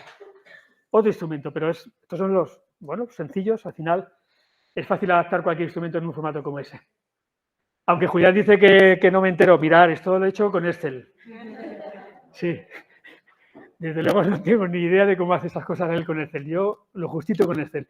Lo justito para poder crear esa tablita que veis arriba a la izquierda, es decir, meterme en las primeras celdas y plantear, nada, ¿qué tengo que hay? Unos indicadores, coherencia, cohesión, adecuación, tengo 2 alumnos y los puntúo. En realidad, si eso lo he hecho, lo tengo ya esa información en otra hoja de Excel, ya sabéis, lo copiáis todo, lo ponéis puntero en la primera celda de la tabla que abrís nueva, pegar y ya se os copia completa. Y a partir de simplemente pedir que me lo visualice en ese formato que os he puesto el pantallazo, que eso cuesta, digo 1 minuto, pero exagero, cuesta 30 segundos, he elegido la primera opción del formato que sería de Diana y me da esa representación de esos 2 alumnos. Claro, yo no me interesa una clase de 25 alumnos ahí porque tendría 25 hexágonos, impensable, pero un equipo base cooperativo para que vean los 4 cómo han ido. O, por ejemplo, un alumno que me ha hecho 4 o 3 exámenes o 4 trabajos en un trimestre sobre lo mismo, que vea cómo ha ido evolucionando en esas 4 producciones sobre el mismo aprendizaje, o sus 3 exámenes, que tenga la información, o en esas 3 exposiciones orales que ha hecho. Vale, pues eso es tan sencillo como Excel, no hace falta más que... Y ya nos saca visualmente, yo creo, la información de forma muy, muy rápida. Y, por supuesto, las rúbricas de nuevo aparecen, rúbrica de expresión escrita, lo que hemos visto antes. Aquello que llevé a aquella Diana, que formalmente era mucho más vistosa que esto. Aunque la información que aparecía allí y aquí es la misma, es la misma. No tiene ninguna diferencia. Rúbrica de expresión escrita, tenemos que avanzar. Herramientas informáticas que tenemos, sitios web donde podemos elaborar, y muchas de ellas tenemos bancos ya de rúbricas, aparte de Google, que por supuesto podemos hacer la búsqueda directa, pero tenemos ya muchos sitios donde encontramos cientos y cientos de rúbricas de cualquier cosa. Es que casi es difícil querer evaluar algo y no encontrarnos ya un montón de rúbricas de algún profe por ahí que ya lo ha hecho. Por tanto, tenemos cantidad de información. Si yo lo que quiero es que mis alumnos estén empezando a escribir, ¿qué información debería contener esta herramienta para que fuera una rúbrica? Porque ahora no es una rúbrica todavía. Ahora esto es una escala de estimación, muy sencillita. Claro, viene por caritas y eso ya me está diciendo que el nivel no... Vale, estoy pensando en los pequeños que todavía no saben escribir y están empezando a dar sus primeros pasos. Por tanto, con ese texto o cualquier otro, lo que va a hacer ahora el maestro o la maestra es escribir entre las 2 líneas muy bien, pero muy bien al nivel de los niños de 6 años. Muy bien al nivel de esa edad. Y luego a escribir bien, suficiente y todavía no. Algo muy parecido a esto, sin las caritas, lo hicimos, que esto fue donde surgió este instrumento, en una escuela de adultos, la CEPEPA de la Puebla de Alcindén, con sus alumnos adultos que estaban aprendiendo a escribir en castellano, que no sabían leer y escribir. Y cuando me enseñaron la rúbrica que tenían con un montón de información escrita, yo dije, ostras, muy chulo, pero ¿esto lo utilizáis con los chavales? Y dicen, no, esto es para nosotros. Digo, pues entonces, ¿estáis aprovechando la rúbrica? Digo, que tú tengas claro lo que él quiere, lo que queréis que ellos hagan, me parece bien. pero si la herramienta a ellos no les permite, y yo les digo, ¿por qué no hacéis algo así? Y diseñaron esto sin caritas, pero o con un contexto de caras más simplificadas, no eran estas amarillas, pero no era con mi mamá me mima, lógicamente, pero era con muestras de cómo hacer bien el texto escrito que se estaba pidiendo, sin salirse. Se puede emplear. O esto es una rúbrica de infantil, porque esto lo puede y lo entiende también el alumnado infantil. Tiene 3 niveles, una rúbrica tiene ¿cuántos? 3, 4, los que queráis, no hay problema. 3, 4, incluso 5 podría tener, no es habitual. Pero si yo a través de mi dibujo o de las fotos lo que consigo es que mi alumnado vea un ejemplo de lo que es hacerlo excelente, un ejemplo de lo que es hacerlo bombón y los diferentes escalones, ya esta herramienta les empieza a ser útil porque lo de las caritas lo van entendiendo y la información visual también. La rúbrica en infantil tiene que tener este sentido. Lo otro, bueno. Y el tercero de los procedimientos, el saber de nuestro alumnado qué es lo que está aprendiendo, nos lo tiene que demostrar y de vez en cuando también, ¿por qué no su opinión? Pruebas escritas, con la tipología que queramos, por supuesto, entrevistas, cuestionarios, tareas competenciales, como la que habéis visto, diarios de aprendizaje, dianas, que tenemos una infinidad de instrumentos también. Vamos a ver algún ejemplo dentro de este procedimiento. No sé por qué repite. Aquí.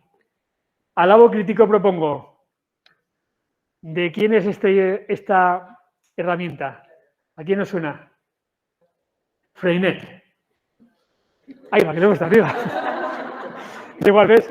Es que no leo. Yo ni leo ya. Bueno, pues uno de los grandes pedagogos, esto tiene solera, ¿no? Alabo, critico, propongo. A mí me lo enseñaron en la facultad y lo he empleado durante toda mi vida profesional con los chavales.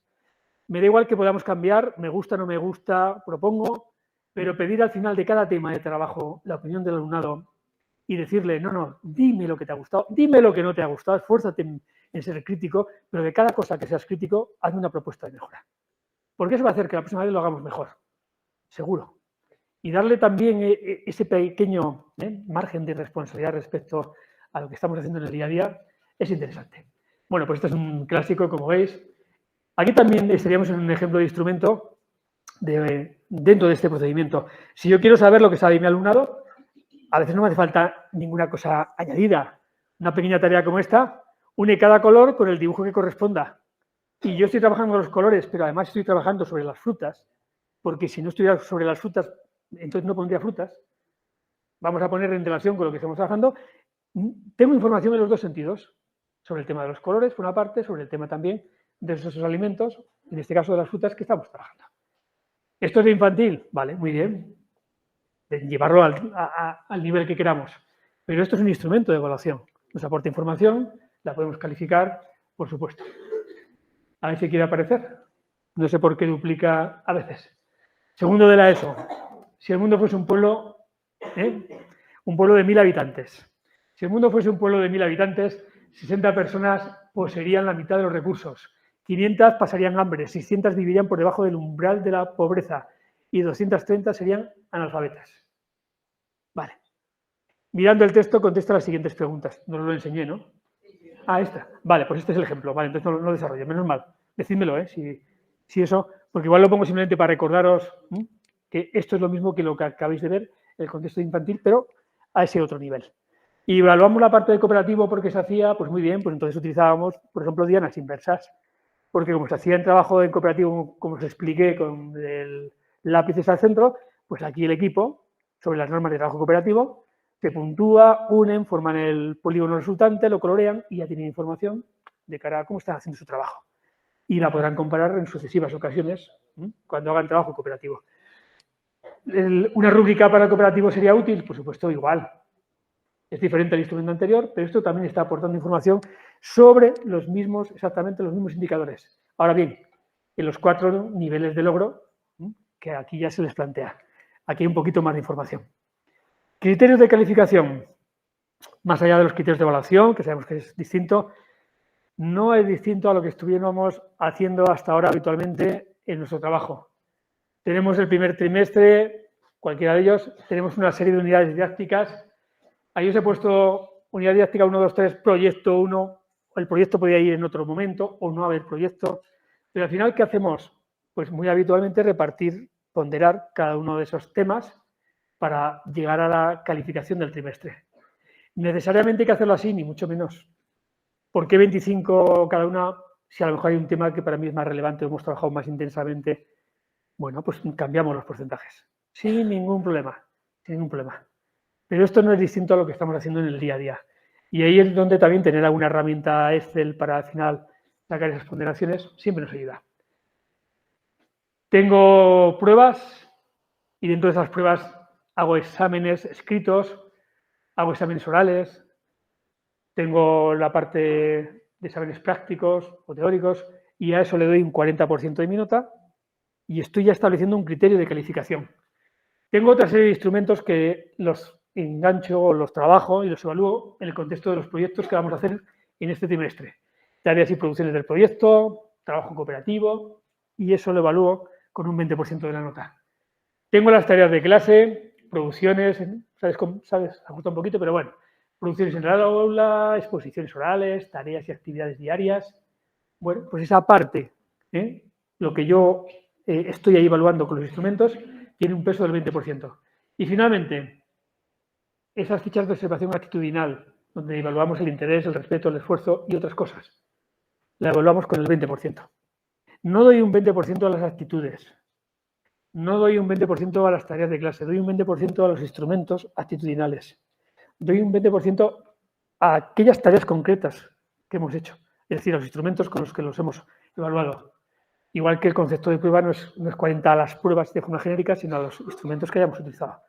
Por tanto, aquí estaríamos en un planteamiento que sería posiblemente el más usado, que es ponderamos los propios instrumentos de evaluación directamente. Y ya está. Sabiendo que, y lo hemos dicho ya, que si optáis por ponderar los criterios de evaluación, pues bienvenido sea, si os sentís cómodos y sois capaces de hacerlo, perfecto. Tendréis información muy interesante. Y no sé si lo comentábamos o no, yo siempre digo que evaluar los criterios, que a mí me parece que es muy costoso, no quita que lo tenga que hacer con aquellos alumnos y alumnas que sé que no me van a aprobar o que estoy intuyendo que no me van a alcanzar la suficiencia de la asignatura. Porque el examen genérico de la clase, el que me saca 5, 6, 7, 8, 9, 10, me ha aprobado. Y el que me lo saca con un 7 y un 8 me parece fenomenal. Y el que saca un 6 también me parece fenomenal. Y sé que en algunas cosas está mejor que en otras. Porque ese 6 o ese 7 representa una media de los aprendizajes en ese tema. Y ojalá tuviera tiempo para poder irme al detalle con cada uno de mis alumnos para ver qué significa ese 7 y en aquello que todavía cogea poder... Pero es que no tenemos tiempo para eso. Pues yo no lo encuentro, no lo he encontrado ese tiempo. Sin embargo, lo que no puedo dejar de lado y olvidarme es que si un alumno intuyo que me puede suspender, ese examen no puede ser un 6 o un 7. El examen que baja del 5 lo evalúo criterio a criterio. Y si en ese examen yo estoy evaluando 3 criterios de evaluación, miro los 3 criterios, porque a lo mejor en alguno de ellos no hay problema. Y si ese alumno no me está alcanzando, no me va a aprobar, quiero poder reforzar en aquello que necesita reforzarse. Es decir, el plan de atención individual tendrá que ir sobre lo que tiene que mejorar, no sobre el conjunto.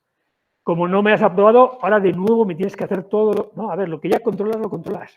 Lo que ya sabes, lo sabes. Vamos a reforzar aquello que no sabes.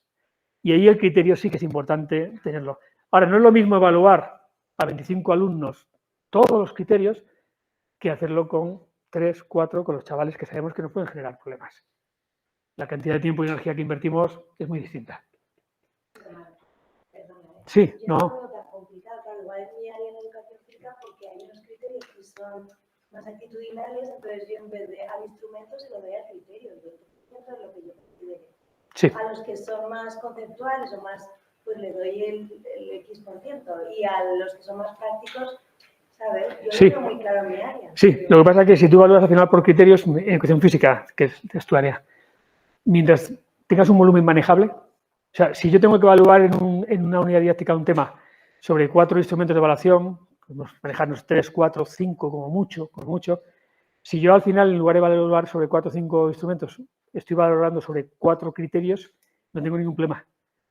El asunto está cuando yo quiero evaluar los criterios, pero lo tengo que hacer a través de sus concreciones, que son indicadores, y resulta que tengo a lo mejor 5 criterios, pero con las concreciones se me han vuelto en algunos más. Y entonces, en lugar de estar evaluando 4 cosas, estoy evaluando 10. Esa es la única diferencia. O sea, si yo no tengo el problema de que con un examen tenga que valorar 3 cosas en lugar de una, porque ahí estoy triplicando el tiempo y la energía que invierto, y yo digo que es perfecto, que no hay ningún problema. Si se puede hacer, para que cada área es un mundo, cada asignatura es un mundo, ¿vale?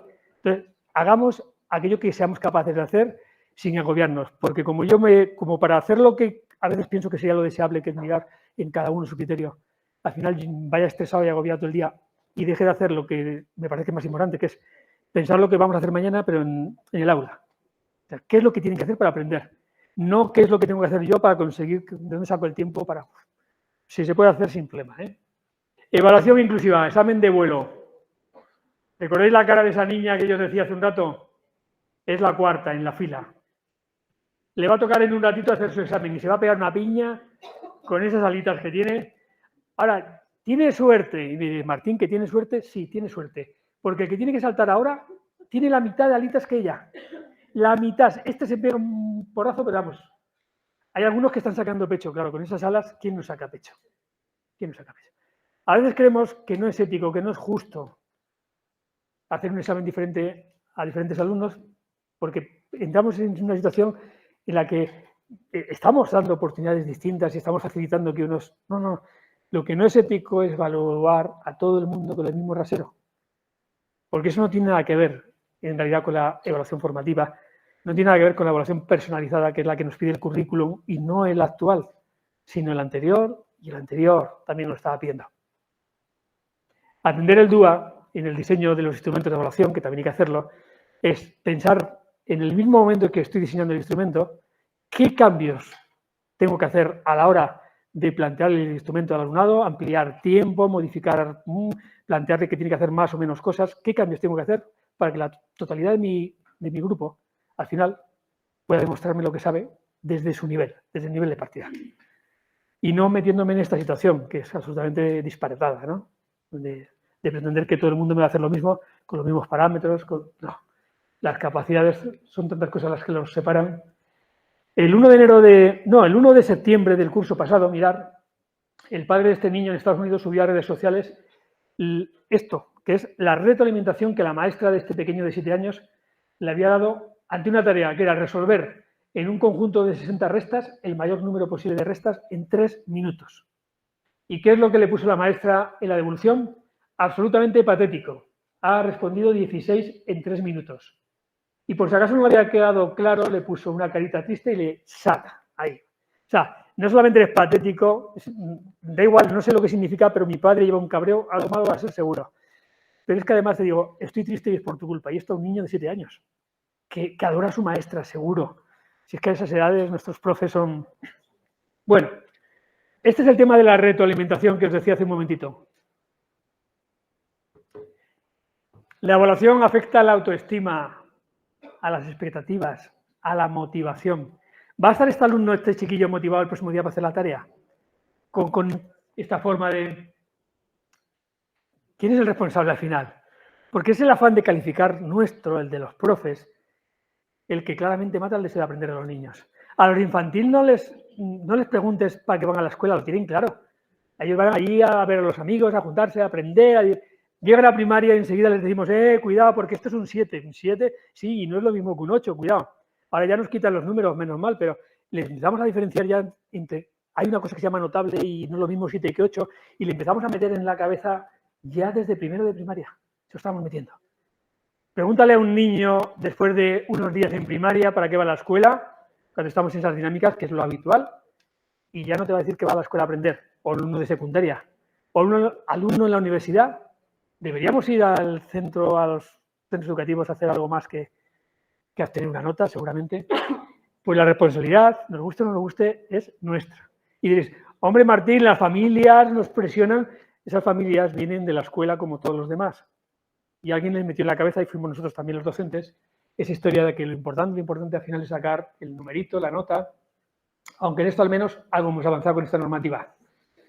Hoy evaluación, mentira, hoy examen sorpresa. Y mirar la cara de pánico de esos chavalillos. Y si alguien duda de que tienen miedo, que mire lo que está haciendo el de abajo, un túnel. ¿Por qué? Porque la motivación del miedo es escapar, huir, y quiere escapar a toda costa de ahí. ¿Qué ocurre cuando en un contexto de evaluación generamos un estado emocional como es en el aula?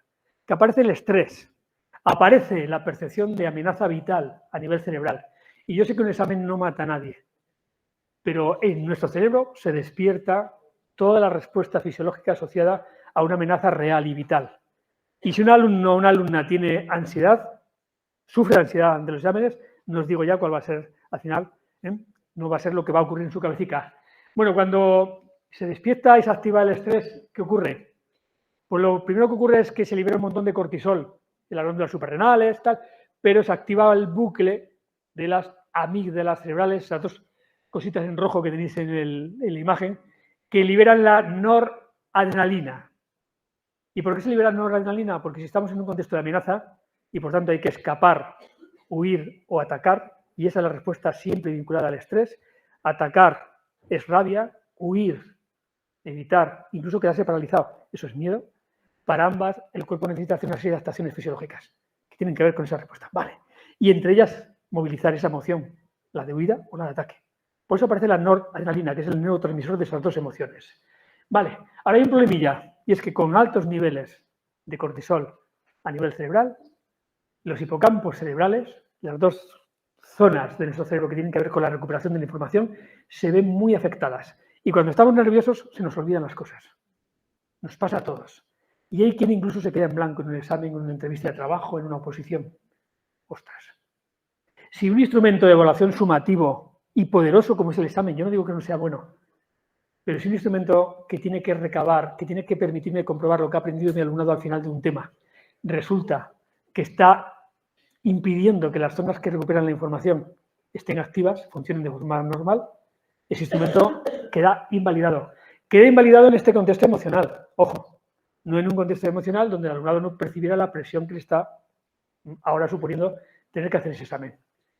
Seguramente con porcentajes más sensatos, donde no me estoy jugando todo en esta foto final, seguramente con contextos más amables a nivel emocional, con exámenes contextualizados, que no partan a saco ya de nombre y pum, pum, pregunta, pregunta, sino un buen contexto de partida. ¿Quiero evaluar la comprensión lectora? O un contexto de partida, Kino, o el que sea. O quiero evaluar otra cosa, un contexto, una tarea competencial llevada al terreno del examen. Además de esto que os decía de los hipocampos, ahora mismo, solamente porque no se me olvide, la corteza prefrontal, que creo que también os la he apuntado por aquí, se ve muy afectada por el exceso de cortisol y por la presencia de la noradrenalina a nivel cerebral. ¿Y qué importancia tiene? Pues insisto, la corteza prefrontal gestiona las funciones ejecutivas, toma de decisiones, planificación, memoria de trabajo, todo eso. También los procesos cognitivos superiores, que son los que necesita el alumno para hacer ese puñetero examen. Pero están afectados, es que ahora no funciona como debería funcionar. Y ahí entonces tenemos un problemilla. Dime. Tengo una duda Existencial. Yo hice de secundaria y esto lo íbamos haciendo, la competencia ahora lo íbamos haciendo muchísimos años, porque lo van a hacer los nuevos. El problema es cuando nos piden aplicarlo en bachillerato, cuando tenemos que prepararles para un examen que es de tono menos competencial. Se nos está pidiendo hacer algo competencial para algo que no es competencial. ¿Cómo mezclamos toda esta competencia con un examen? Pues parece que lo más efectivo, porque ese problema ya en Estados Unidos también ocurrió con las evaluaciones también externas, el trabajo competencial en un momento en que se decía, a ver, es que trabajar de esta forma, ¿vale? Trabajar con metodologías activas, parece que nos alejaba. Bueno, parece que lo más sensato sería trabajemos por competencias a lo largo de toda la educación obligatoria, porque es así. Trabajemos por competencias en primero de bachillerato, y yo sé que también están en segundo de bachillerato, pero mientras no nos cambies el modelo, y esta es culpa tuya de administración, porque hasta el 2000, nos dicen ahora 28, no va a haber el cambio total del modelo, aunque va a haber pequeños avances, ya nos dijo la ministra que estuvo hace poquito, pero el modelo va a cambiar dentro de unos, hasta que no sea un modelo estrictamente competencial, habrá que dedicar tiempo en segundo de bachillerato a trabajar sobre el modelo propio del examen, porque se están jugando estos chavales. Y la administración creo que es consciente de eso, pero no sé por qué no se anima a dar ese cambio. En el momento que la tarea, o sea, que las tareas propuestas en el examen de BAU fueran estrictamente competenciales, nos pondríamos las pilas todos, para trabajar de forma competencial también en bachillerato, que sería además lo lógico y razonable. Porque luego la universidad trabaja también en formatos competenciales. Y ya sabéis que ya hace unos años se dio ese vuelco, todo el modelo que venía europeo de Bolonia y demás, para trabajar de forma mucho más competencial a nivel universitario. No sé todas las carreras, ni mucho menos cómo van, pero al menos en lo que poco que conozco de educación sé que ahí sí que ha habido avances importantes, ¿no? Aunque hay muchas cosas que mejorar, lógicamente. Está el gato en el territorio, en el tejado de la propia administración. Ahora, no caigamos en el error de decir, como está la EBAU, no hace nada ni secundaria, que eso a veces lo he oído. No, porque es que luego, no, a ver, no, ojo, estamos sumando personas, ciudadanos, pero sobre todo personas, y para desarrollar personas el formato tradicional en un mundo como el que vivimos, me parece que las competencias blandas también, todas esas que asociamos, las soft skills que dicen por ahí, ¿no? Todo eso que asociamos a las competencias emocionales, socioemocionales, tema de la resiliencia, de trabajar la frustración, todo eso tiene mucho más que ver que luego en el éxito vital de un ser humano, que aprendernos al final el teorema de no sé qué o al final no sé qué fechas y datos y quiénes fueron los causantes de no sé cuánto, no sé qué evento histórico, ¿no? Que al final se nos olvida a todos, por cierto. Bueno, de nuevo Quino, muy rapidito. A ver cómo es el tiempo. Bueno, muy rápido. Cada vez más diminuto y a los pies de la maestra, insignificante ya, empieza a recitar la lección, el aparato digestivo del ser humano, lo tiene que hacer genial. Porque, ¿qué le dice la maestra? Muy bien, Felipe, muy bien, veo que has estudiado, puedes ir a tu asiento. ¿Y cómo vuelve Felipe? Hecho un gigante y con una emoción muy distinta a la de antes. ¿Por qué? Porque su sistema de gratificación ha liberado dopamina a nivel cerebral. Las palabras de la maestra han conseguido ese pequeño cambio. El cómo retroalimentamos en el aula, sobre todo el uso de la retroalimentación positiva, es la que puede garantizar que el alumno, a partir de la valoración del docente o de sus compañeros, realmente se sienta motivado a seguir aprendiendo. Y no es que no haya que retroalimentar la parte negativa, lo que tiene que mejorar, por supuesto que sí, pero pensemos que después de la parte negativa convendría decir algo positivo. Y para que sea efectiva tanto la una como la otra, concreta, enfocada a la conducta, a lo que se ha hecho. No es que listo eres, qué buena memoria tienes, Felipe, sino veo que has estudiado. Y además inmediata, porque si me retroalimentas dentro de una semana, profe, ni me acuerdo ni me importa aquello que hice ya. Es que ni sé lo que... Y, por supuesto, afectuosa. Hecha desde el propio afecto al docente para que el alumnado, porque el alumnado aprenda. No desde la rabia, no desde... Y, hombre, desde la rabia, Martín, sí, a veces lo hacemos desde la rabia, porque nos da rabia que no pega ni golpe y un día que hace bien las cosas, en lugar de emocionarnos y llegar allí con... No, le decimos que lo ha hecho muy bien, pero se lo decimos todavía desde la rabia, porque es que es un jeta ahí. Y hombre, menos mal que hay más tarea al trabajo. Felipe, enhorabuena, un aplauso para Felipe, venga con la leche. No ha pegado ni golpe todo el trimestre, pero hoy, ¿qué ha pasado, Felipe? No, hombre, Dios mío, le estás hundiendo. Dice, pues vamos, no.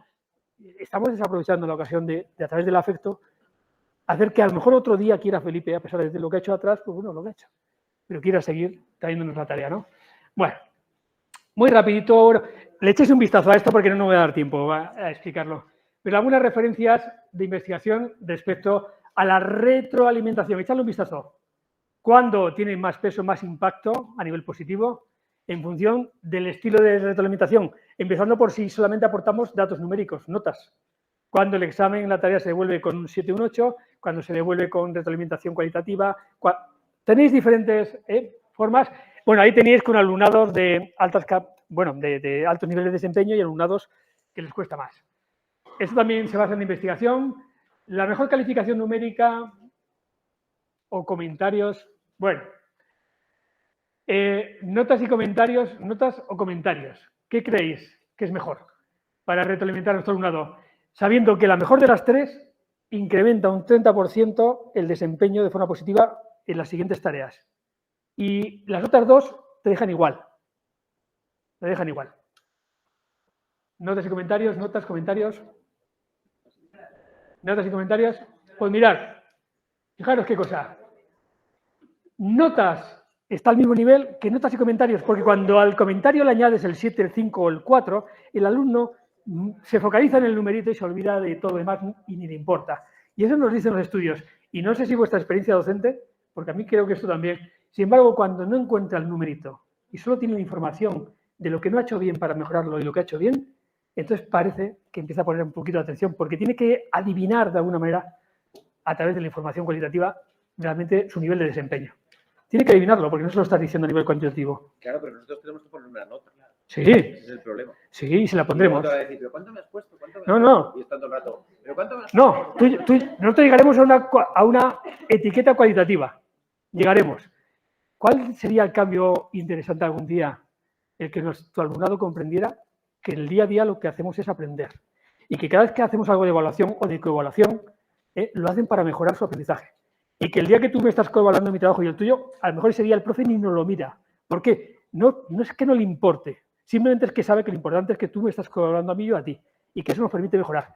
Y algún trabajo de vez en cuando él también lo evaluará, porque necesita registros, obviamente, para calificarnos al final. Si algún día llegáramos a eso, conseguiríamos que el efecto de la retroalimentación tuviera el peso que tiene. Ahora, estamos atados, te lo reconozco de todo. Cuanto menos numeritos le lleguen a ellos, es lo que nos dicen los estudios, la referencia la tenéis ahí, Vale. Bueno, os pongo alguna más, pero da igual, muy rápido, que es que si no, se nos va el tiempo del todo. Ahí tenéis. Notas y respuestas correctas. Respuestas correctas y explicación, fijaros, y nos baja. Respuestas correctas, explicación y sugerencias de mejora, y la cosa mejora todavía ahí, pero la mejor de todas, respuesta correcta, explicación, y no sugerencias, sino actividades. No es una sugerencia, vas a hacer esto para mejorar esta parte que nos has hecho, pues fíjate, con esta tarea seguro que lo puedes mejorar. Y ahí tenemos los resultados de mejora. El tamaño del efecto, es lo que indica ese pequeño numerito, con el máximo de 1, pero claro, del 0,56 al 0,14 hay una distancia relevante, ¿vale? Currículum más reflexivo, más crítico, eso invita a la metacognición con 2 preguntas clave. Y la metacognición es la tercera variable que más impacto tiene en el aprendizaje del alumnado. La tercera. Expectativa segunda. Tercera, metacognición asociada a los procesos de auto y coevaluación. ¿Vale? Las 2 preguntas clave. ¿Qué es lo que has hecho hoy? ¿Cómo lo has hecho? Pónmelo por escrito. 5 minutos, no hace falta más. O bien, ¿qué es lo que has aprendido? ¿Cómo lo has aprendido? 5 minutos. Y en ese proceso de rememorar lo que ha hecho y cómo lo ha hecho, se está sentando su aprendizaje. ¿Para hacerlo todos los días? No. Para hacerlo cada vez que explicamos o trabajan ellos, en realidad, algo relevante. Cuando hay un aprendizaje que queremos que deje pozo, ese día, 5 minutitos finales, metacognición. Y el impacto a nivel de aprendizaje, desde la investigación, es tremendo. De Gómez Chacón, este es profesor de matemáticas de secundaria, pero se puede adaptar a cualquier asignatura. Es una metacognición, incluso metaemoción, porque lo que estamos haciendo es, vais a trabajar esta tarea en equipo cooperativo, por ejemplo, estos 4 problemas matemáticos, lápices al centro, como vimos en el ejemplo, le explicamos, leen lo que tienen que hacer, leen incluso las preguntas que tienen que trabajar, y ahora que saben lo que van a tener que hacer, antes de empezar a intentar ya explicar y resolver, tienen que elegir un icono y cada uno en su ficha individual, porque esto, el cooperativo siempre se va al individual, al final. En su ficha individual seleccionan el icono y lo dibujan.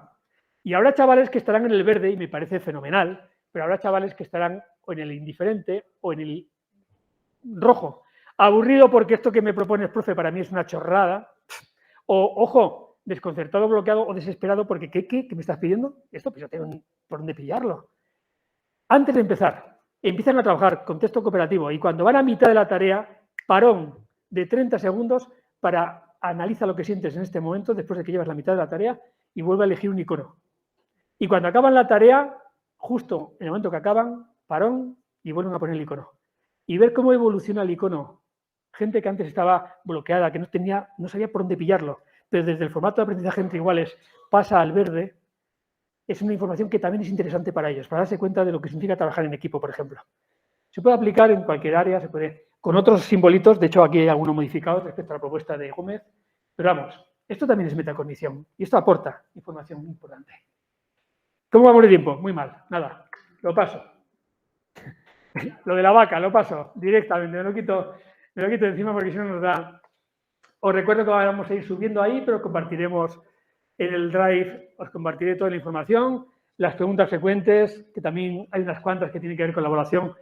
De hecho, ya están en el Drive, solo tengo que pasaros el enlace. Lo de contactos, mi correo y demás, lo tenéis por ahí. Y una última reflexión arriba. Hablamos hace un momentito de los números. Y ojo, no es que tenga nada con los números, ni mucho menos.